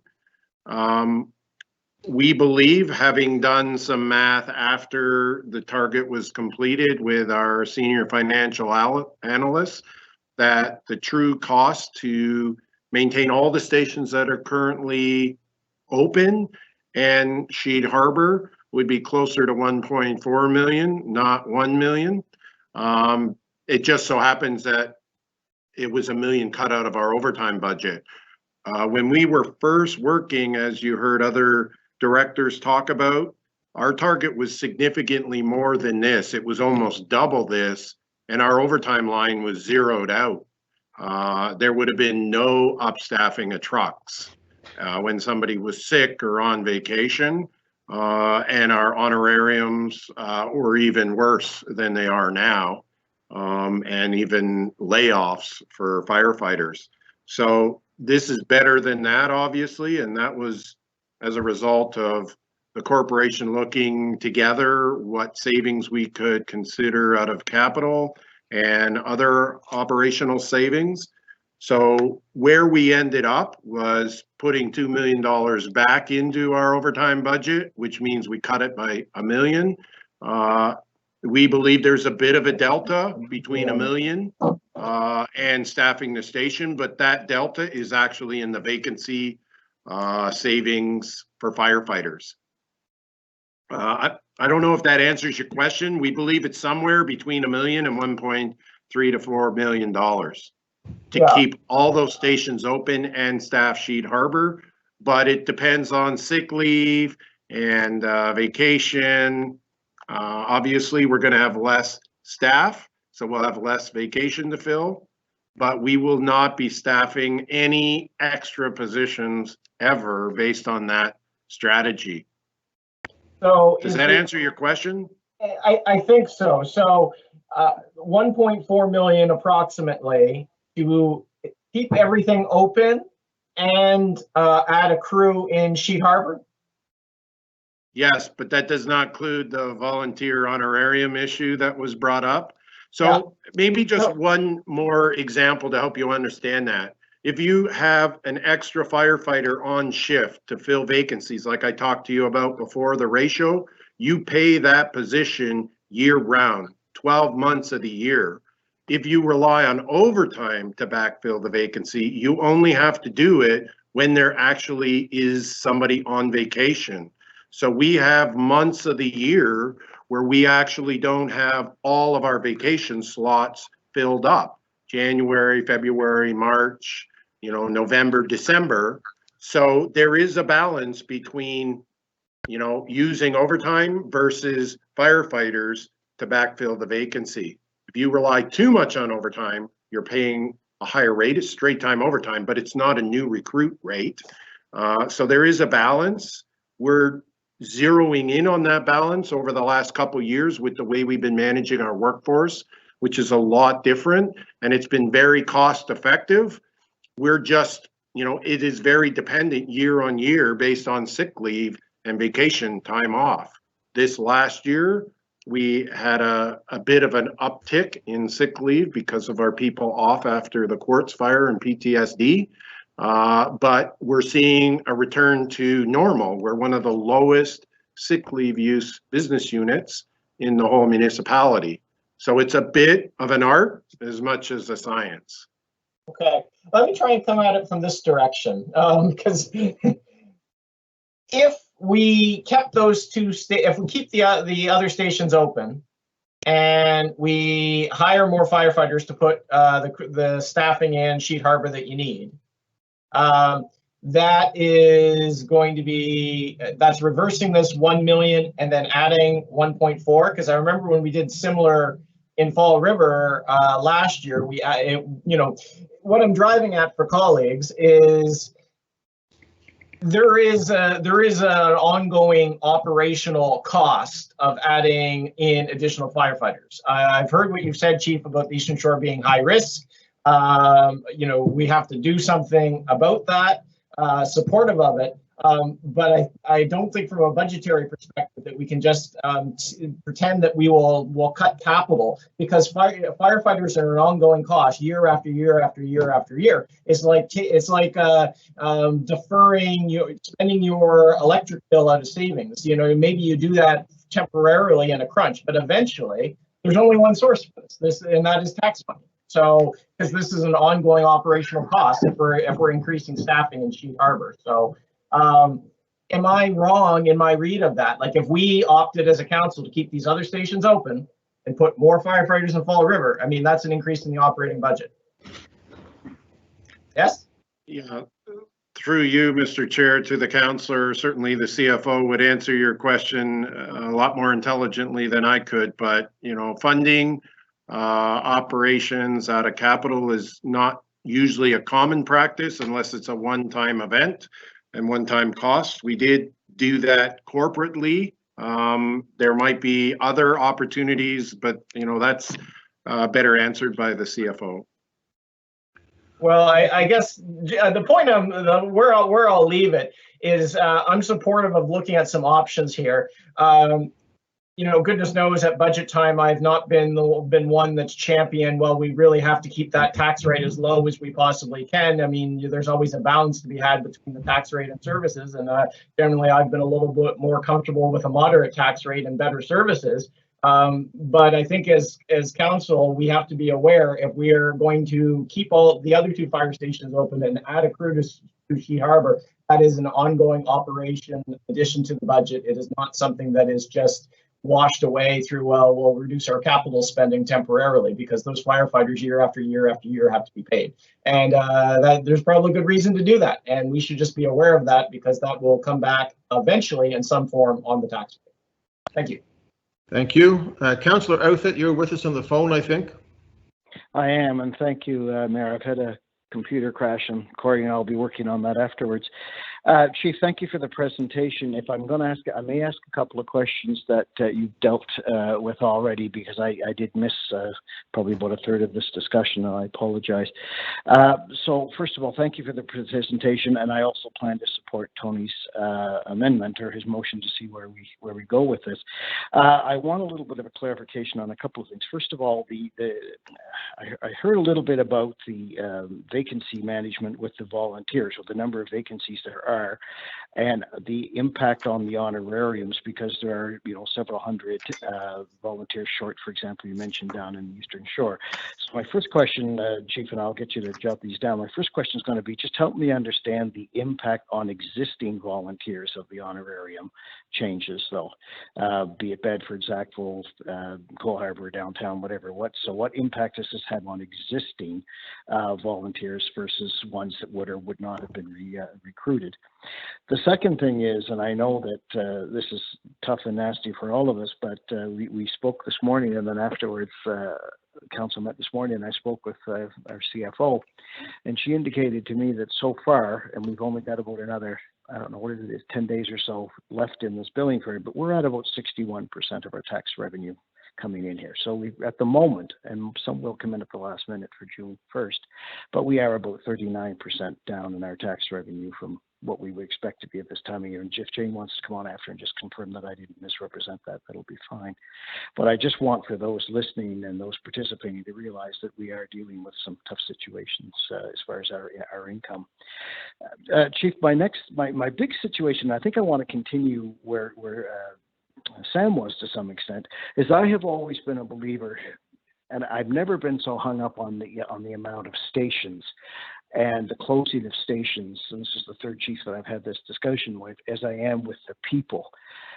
Station 11 for years was referred to as the sleeping station by management and by firefighters. I do also strongly believe that Councillor Blackburn is correct that she represents, and Paul Russell does, and I do, areas that are growing incredibly. What I want to do is have response time with the right equipment and the right number of people. I'm less hung up, and I want your feedback on this, I'm less hung up on the number of stations and the location of the stations, and maybe that takes 30 seconds or a minute longer to get there, but they have 4 in the truck, and the backup truck is there quickly, and it's the right type of truck, and it's the right type of equipment. So I used to say this when we went through the discussion before, I would rather that this station be 30 seconds or a minute further away, but have the right equipment and the right number of people and the right number of backup, as you said, to enter a building and the number that it takes. So we seem to get so caught up in where the stations, in my opinion, are located versus do we have enough people, and do we have enough people in the area? So we're talking about closing a station, which is in 11, and we're not moving them into Bedford or Sackville. We're talking about moving them over to Sheet Harbour, and I think Sheet Harbour needs firefighters, no question. But we already have a situation in Bedford and Sackville, growing areas, densely populated urban areas, where the response times already are not what they should be, particularly after first in, and that's with volunteers as backups. So in my opinion, for your comment, I think we need to have a real discussion of, well, how many stations do we need? Where should those stations be? Would it be better to have 4 more people in a central station than to have a remote station if it means that 4 show up with the right equipment in a timely fashion and the backup there is timely? So I'd appreciate your thoughts on that, Chief, because I'm really concerned that we get, like we did a number of years ago, people thought they were safe because they were near a fire station. Well, the fire station was empty, or it had 2 instead of 4. Or it had old equipment, or it had the wrong type of equipment. And I think we get so hung up on station locations and number of stations versus people that I would really, a number of people and the right equipment, that I'd like your comments on that. Chief. Thank you for your question through the chair to you, Councillor. So the impacts to existing volunteer firefighters was your first question. Yes. That works out to about 30% drop in what they would see in their honorarium based on the way I described. You take the amount of volunteers and or the pot of money that we have and divide it by the amount of firefighters, and that tells you how much the points are worth. It would be the same outcome if we were fully staffed. But to answer your question, that's about just over a 30% decrease to the volunteers that we currently have in our system. The question around 11 is a little bit more difficult to answer because we do so you're accurate in that we prefer for firefighter pump crews. We've been outspoken with council. There's been recommendations from other experts that have been used to do a service analysis of the organization, which have identified 4 firefighters as the best practice or the most common best practice. Firefight 5 on a pump is even better than 4, but 4 is better than 3, and 3 is better than 2, and 2 is better than none. So our challenge with 11 is the urban footprint that it fits in. It does not need, at this moment, the response time target for first in unit that council has addressed or outlined as a target for us to hit. That does not mean there's no benefit to them getting there quicker to the person in the public who has the emergency, but they are also backing up the other units that are in the population dense area. So they are responding into Sackville and into Bedford, and they might end up being the remainder of the effective firefighting force. It just depends on where the other trucks are coming from and how quickly they can get there and where the call actually is. And it's possible people come 2 on a truck with an aerial. Sometimes we come 1 in a truck with an incident commander or a safety officer. But once you get to scene, assembling that effective firefighting force within that response time, it allows the incident commander to know with some comfort that if they're engaged in a dangerous firefight, that they got backup on its way in. And there's no doubt that these were difficult contemplations and options for council to consider. We cannot get anybody to our eastern region, the upper Musquodoboit, middle Musquodoboit, Eastern Shore area, in any less than an hour and a half. You're not talking minutes, you're talking over an hour. And they have some critical infrastructure, as we shared with you in the past, with a hospital and old age homes and industry.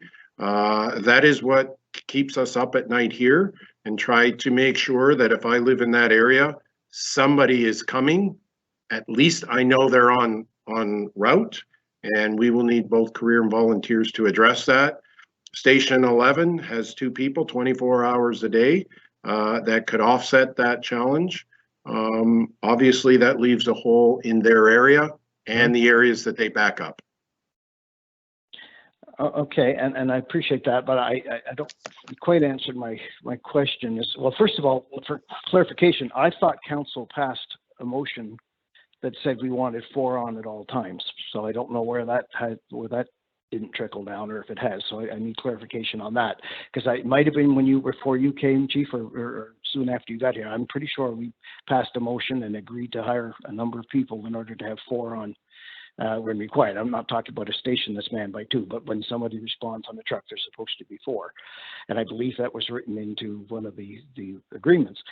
Secondly, I'm just wondering, shutting a station and freeing up some money from the station and freeing up that money to have more personnel, would it not be better to have 4 arriving from Lower Sackville than to have 2, you see what I'm saying, in a station that may or may not even be? I guess what I'm looking for is a little bit of, could we not, by closing some stations, free up some money? And I understand the difference between operating and capital, but overall in your budget, do we not have more of a problem with the number of people? And nobody's saying that Sheet Harbor doesn't need people. I'm saying if we could close some stations and free up some money to put some people in stations in Sheet Harbor, would that not make sense? Again, I'm not so hung up on stations as I am still hearing that we are short of people. So I'll try, if I have the latitude for another second, to reiterate your concerns and answer your question so you understand what I was trying to say. Yeah. So my understanding is you're right. This decision was made before I was here, and we have signed an MOU with the association about maintaining 4 on our apparatus. That's straight time overtime, which council approved, but that is Save and Accept Station 11 and Black Point. Those two stations are left over from a previous era and have 2 firefighters in them. So whenever we have extra capacity in our system, i.e. our ratio of firefighters, we don't have a lot of people on vacation, we immediately deploy 2 firefighters out to Black Point. And that's to operate in the safest manner possible for firefighter safety as well as public safety. Station 11, the truck itself cannot seat 4 firefighters. It is a tanker, so we can't do that.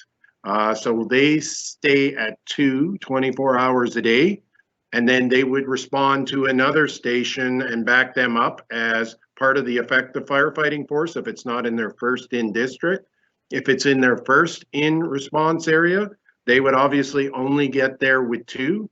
But as I said earlier, 2 is not ideal by any means, but it's better than 0. It's better than 1. And particularly for medical calls, which is a big portion of our calls, most of our medicals are handled with 2 people. So, the question is, if I don't get any other resources, where would we put our resources? We need to find something for Sheet Harbor, and we tried to use emergency response time targets to help guide that decision. And that's why the stations that we have outlined in your report were identified as an opportunity to fix that. Had we not had the target, we would have been able to address the issue in Eastern Shore within our staffing ratio and our overtime, but we can't do it with the target. Yeah, no, I do understand that. All right, thank you very much, and thank you, Mayor. I appreciate the latitude. There was some latitude there for sure. Councillor Russell. Thank you.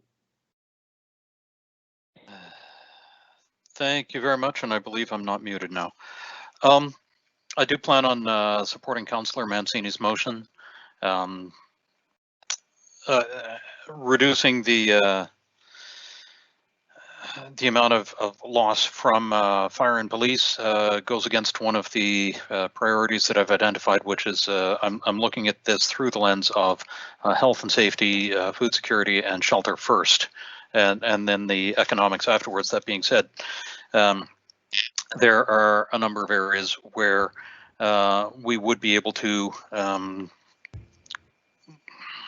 look at some of the items on the list. And so I appreciate the detail that you have provided and consideration of adjusting the stations to support Sheet Harbor.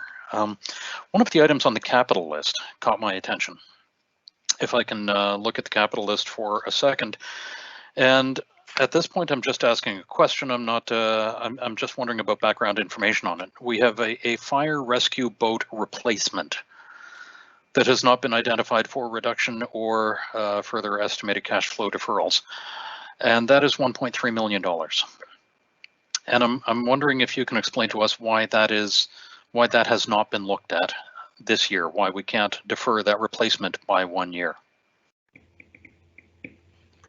Chief. Good question through you, Mr. Chair, to the councillor. We expected to be asked this question, as a matter of fact. A couple reasons for that. This boat is absolutely on its last legs. We have to pull it out of the water on a frequent basis because it leaks.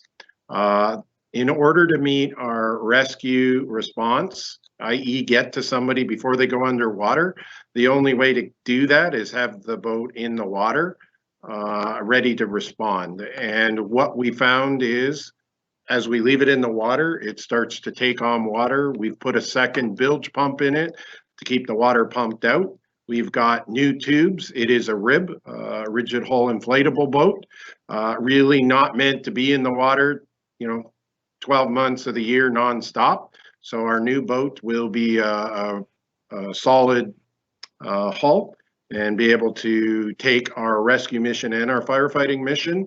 The reality is this boat is way, way, way beyond the end of its lifespan, and we are literally almost keeping it together with duct tape. And it's coming out of a reserve that has limited abilities to come out of. So it is not a traditional, it is a capital project, but it's coming out of a reserve that has limited options to spend. And it is in flight. We're about to sign the contract in the next day or two to come to council, because we've been working on this for about a year and a half to get it across the finish line. Okay, thank you. I didn't realize that it was in that shape. Thank you very much. Thank you. Anybody else? Councillor Adams?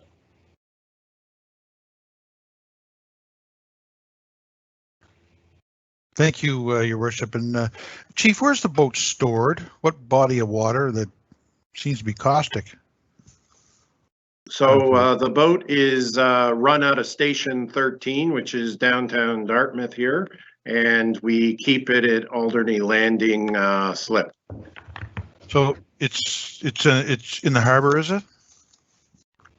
It went in the harbor last week. It goes in every summer, stays in all summer, and because it's a rib, it loses air in the cold weather, obviously, and we take it out and keep it on a trailer at Station 13. Okay, so I get my question is from a practical perspective, you have this boat on the harbor. Are we responsible for rescues, or would that be DND, or is it Coast Guard, combination of everybody? Because Coast Guard already have boats there. Good question through you, Mr. Chair, to the councillor. We did include this information in our report to council originally on the boat. It is not our primary responsibility, you're accurate, but we are the most timely response for rescue. Even when the Coast Guard has different staffing. They typically have, I think, summer students or something that work in the summer where they have a quicker response.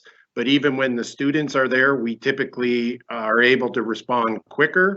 Those calls frequently come into 911, and we're able to get out to the calls quicker. In the winter, there's no doubt we are the quickest response agency to the rescue mission.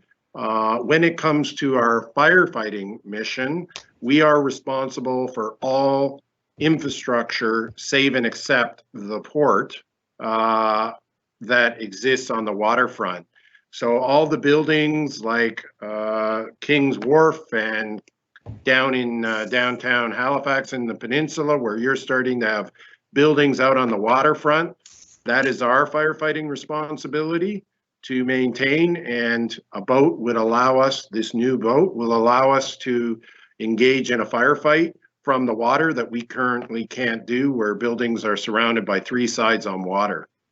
Okay, so just a couple last questions here. So this is really just for the harbor, this boat? It would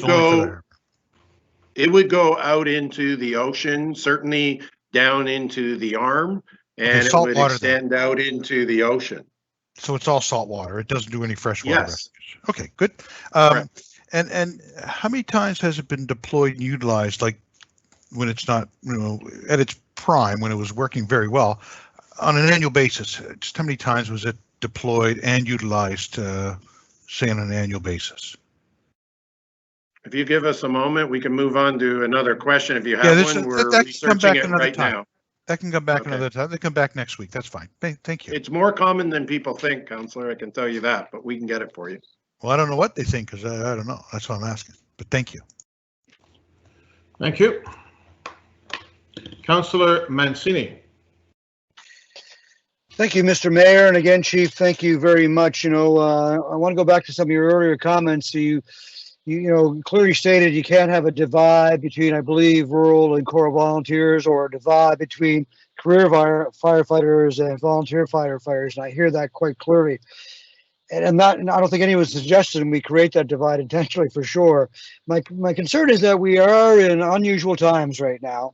Something that most of us have never seen in our lifetime, and we're having to deal with these budget cuts. And it's I think you heard it quite clear today, Chief. Nobody wants you to have the kind of budget cuts that you've been asked to do, and we're very concerned about that. But I want to go back to at least a conversation around volunteers. So if I'm hearing correctly, my colleagues spoke those rural councillor spoke very highly on not going near any of those rural volunteers, and but I hadn't heard from any of my colleagues that have urban volunteers, and I'd be curious from them, what their opinion is. My question is there an opportunity for savings, Chief, when we look at the urban volunteers? And I don't know, that's why I'm looking for some advice here. If I understand this correctly, there's equipment associated with the urban volunteers. I think it's called the Alpha units. Is that correct? That's trucks that are so that they would operate and they would run. But I'm also understanding that there are some volunteers that may never respond to a call, and are they receiving honorarium? So I'm just asking, is there an opportunity for savings in this short period of time as we're dealing with this COVID-19, which may extend for a year, 12 months, that we should be at least looking at the possibility or have some conversation or share some numbers with us that we should be looking at the difference between urban and rural? So through you, Mr. Chair, to the councillor, thank you for the question, I think. I know it's tough, Chief, but I don't mean to put you in that tough spot. So. Certainly, we took a look at it, and like I said, when the first target came in, the cuts were way more significant than they are now. And I think you need to understand that there are some things we spend money on. There's no doubt that we spend money on volunteers. There's no argument about that. But not all of that money is out of our operational budget. So this exercise was around saving your operational budget. So when you're talking about an Alpha unit, that's a capital asset. Okay. So we are talking about savings out of a capital budget, not an operational budget. There are some operational cost savings that you might consider if you were to close the station with volunteers, and that would be the money that's in our budget for buying their PPE. But that is not a large amount of money when you take a look at the big scheme of things. And it also depends on the station you're talking about as far as how they're utilized. So I talked to you earlier about Station 8 being a mature model where they are typically second in truck, which is going to be the case in Fall River. They're going to be the second in and third in truck. Right, I understand. We have core volunteer stations that we've just stood up based on council's direction over the last year and a half. We have volunteers in those stations that don't necessarily have a lot of experience. We have officers in those volunteer stations that don't necessarily have a lot of experience. So it's pretty hard to compare them to Station 8 or Fall River that's been operating with volunteers, or Cole Harbour that's been operating with volunteers for a long, long time. So yeah, we are going into that, new service delivery model in the core cautiously because it's dangerous work. But they have just been fully implemented. We did not buy new trucks for those stations. They typically get trucks that move from a busy station into those stations and kind of live out the last bit of their life before they go to public auction. So I'm not going to argue that there's not savings, but if you wanted to really harness the savings, you'd have to go into the honorarium pot that I just talked about and deplete that pot by the amount of volunteers that are in there, just like we're recommending with the vacancy savings that are currently there. And it does not equate to a lot per firefighter, but I understand the optics that there is a truck there, there is equipment there, there is training there. I get that. Some of that is capital, not operating. Chief, I thank you very much for that explanation. I hope today and my colleagues support the motion I put on the floor, and hopefully that's helpful to you and your members of the fire service to go away and come back with a different budget that hopefully is not as painful as the one that you've already worked on. And I truly appreciate the work that you all do, and we look forward to you coming back. And Mr. Mayor, if I don't see anybody else, I'm happy to call for the question. I've got Councillor Outfit on the phone again, wants to ask a question. Thank you, Mayor. And just to respond to Tony's comment, and Chief, you addressed the situation in Bedford with Station 8 and volunteers very well. I want to make it very clear that I think that this community and the surrounding areas are really lucky to have these gentlemen and ladies backing us up for almost no cost. Many of them there with other careers, not just training to hope to someday be a career fighter. But I think what they do in our community, both for safety and community relations and back up as the chief aligned, is worth every cent. And I certainly would not be supporting any cut to their honorarium when they're such a bargain to begin with. Okay, no, that's fair. Thank you. Thank you. Councillor Nicol? Thank you. Well, the volunteers in Cole Harbour have been brought up so many times, I figured I had to speak. Composite model where that's what Cole Harbour sort of created, and I want to recognize, I remember being at the fire station one night when we increased the honorarium, and one by one they all lined up to let me know that they weren't volunteer firefighters for the money. They were doing it for other reasons. And as we increased the honorarium as a means to recruit more volunteers, but it doesn't seem to have worked. So that's my one question. And with regards to, since we're discussing capital at the same time, and the fireboat was brought up, is the fireboat not an inheritance from the former city of Halifax? Or you said, I'm just wondering at the end of the day, because that would mean how old it is. But with regards to responding to fires on the harbor, I'm pretty sure it's D&D and National Defense that responds that way. So I just wondered, what's the coordination and how much demand there is for this boat. And I know transit, they put off buying more buses, until, we get through this pandemic and this crunch in our finances. But I see you're still putting $2 million into fleet. And I just wondered if consideration was given, like transit did, to sort of look at possible savings in that regard. Chief? Okay, I think I got a lot of questions there. I'll try to get to them through you, Mr. Chair, to the councillor. So information on the calls, 13 calls so far this year, and we're not even into our peak season. So, that is calls, boat, you mean? Calls in the boat. Okay. 13 calls, water rescues to date, and we're going into our peak season, obviously. Like I said, they're more than people think. The boat was purchased used in 2001, and it was never designed as a rescue craft. It is what called a recreational hull. It was used on a movie shoot, believe it or not, and Halifax got a song for buying it used from the movie shoot and modified it to be able to be used for a rescue craft. And it is absolutely at the end of its life. Last year, during not very good weather, you might recall I told you this when we were there talking about needing to replace the boat.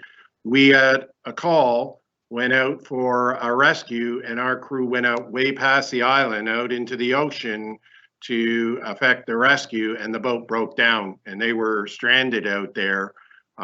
We were very fearful for their safety.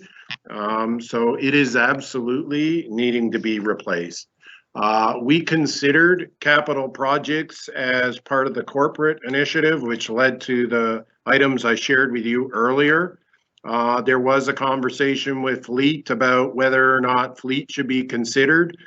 The challenge with the capital purchase for Fleet, and maybe the director from Fleet can chime into this, when you take a truck older in its life expectancy, it requires more maintenance and you have more unscheduled breakdown, which is partly what transit talks about, needing to replace the fleet. I believe the motion that's coming forward will allow us to re-look at that with Fleet or finance about whether options there might be.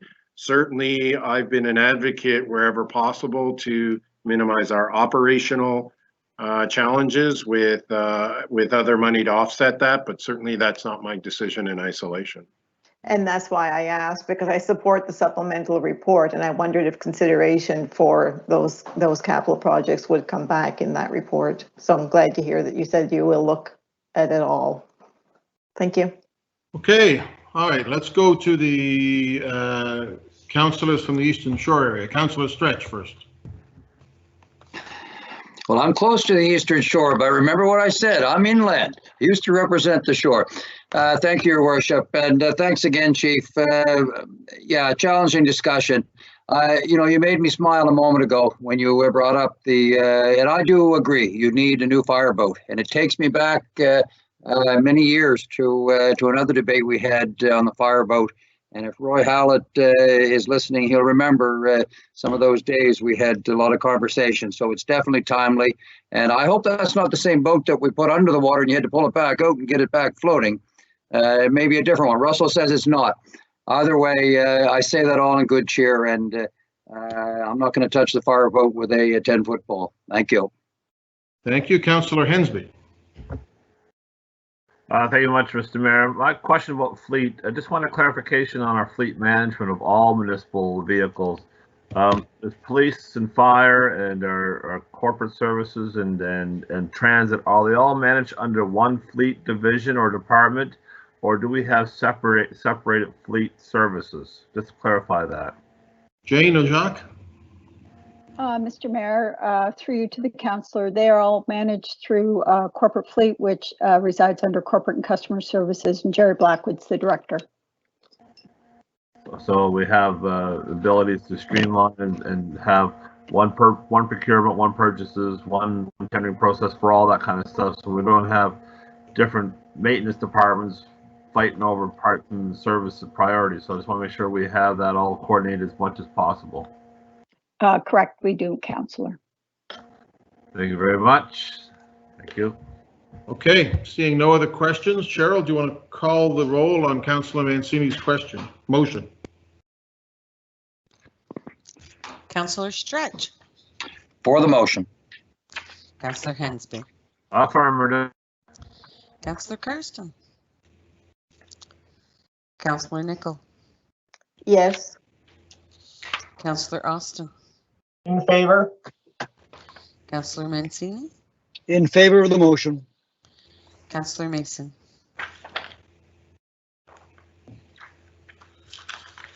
Councillor Mason. For the motion. Councillor Smith. For the motion. Councillor Cleary. Yes. Councillor Walker. For.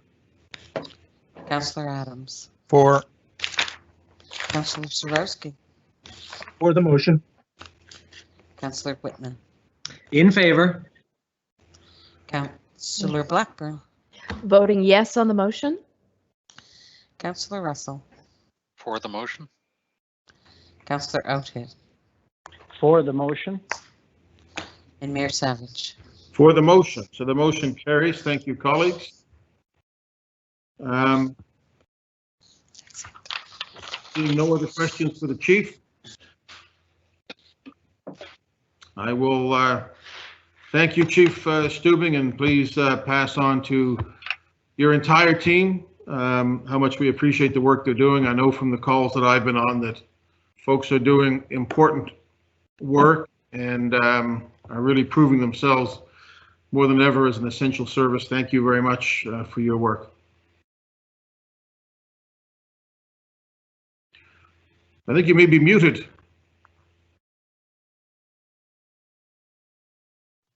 I can't believe I did that.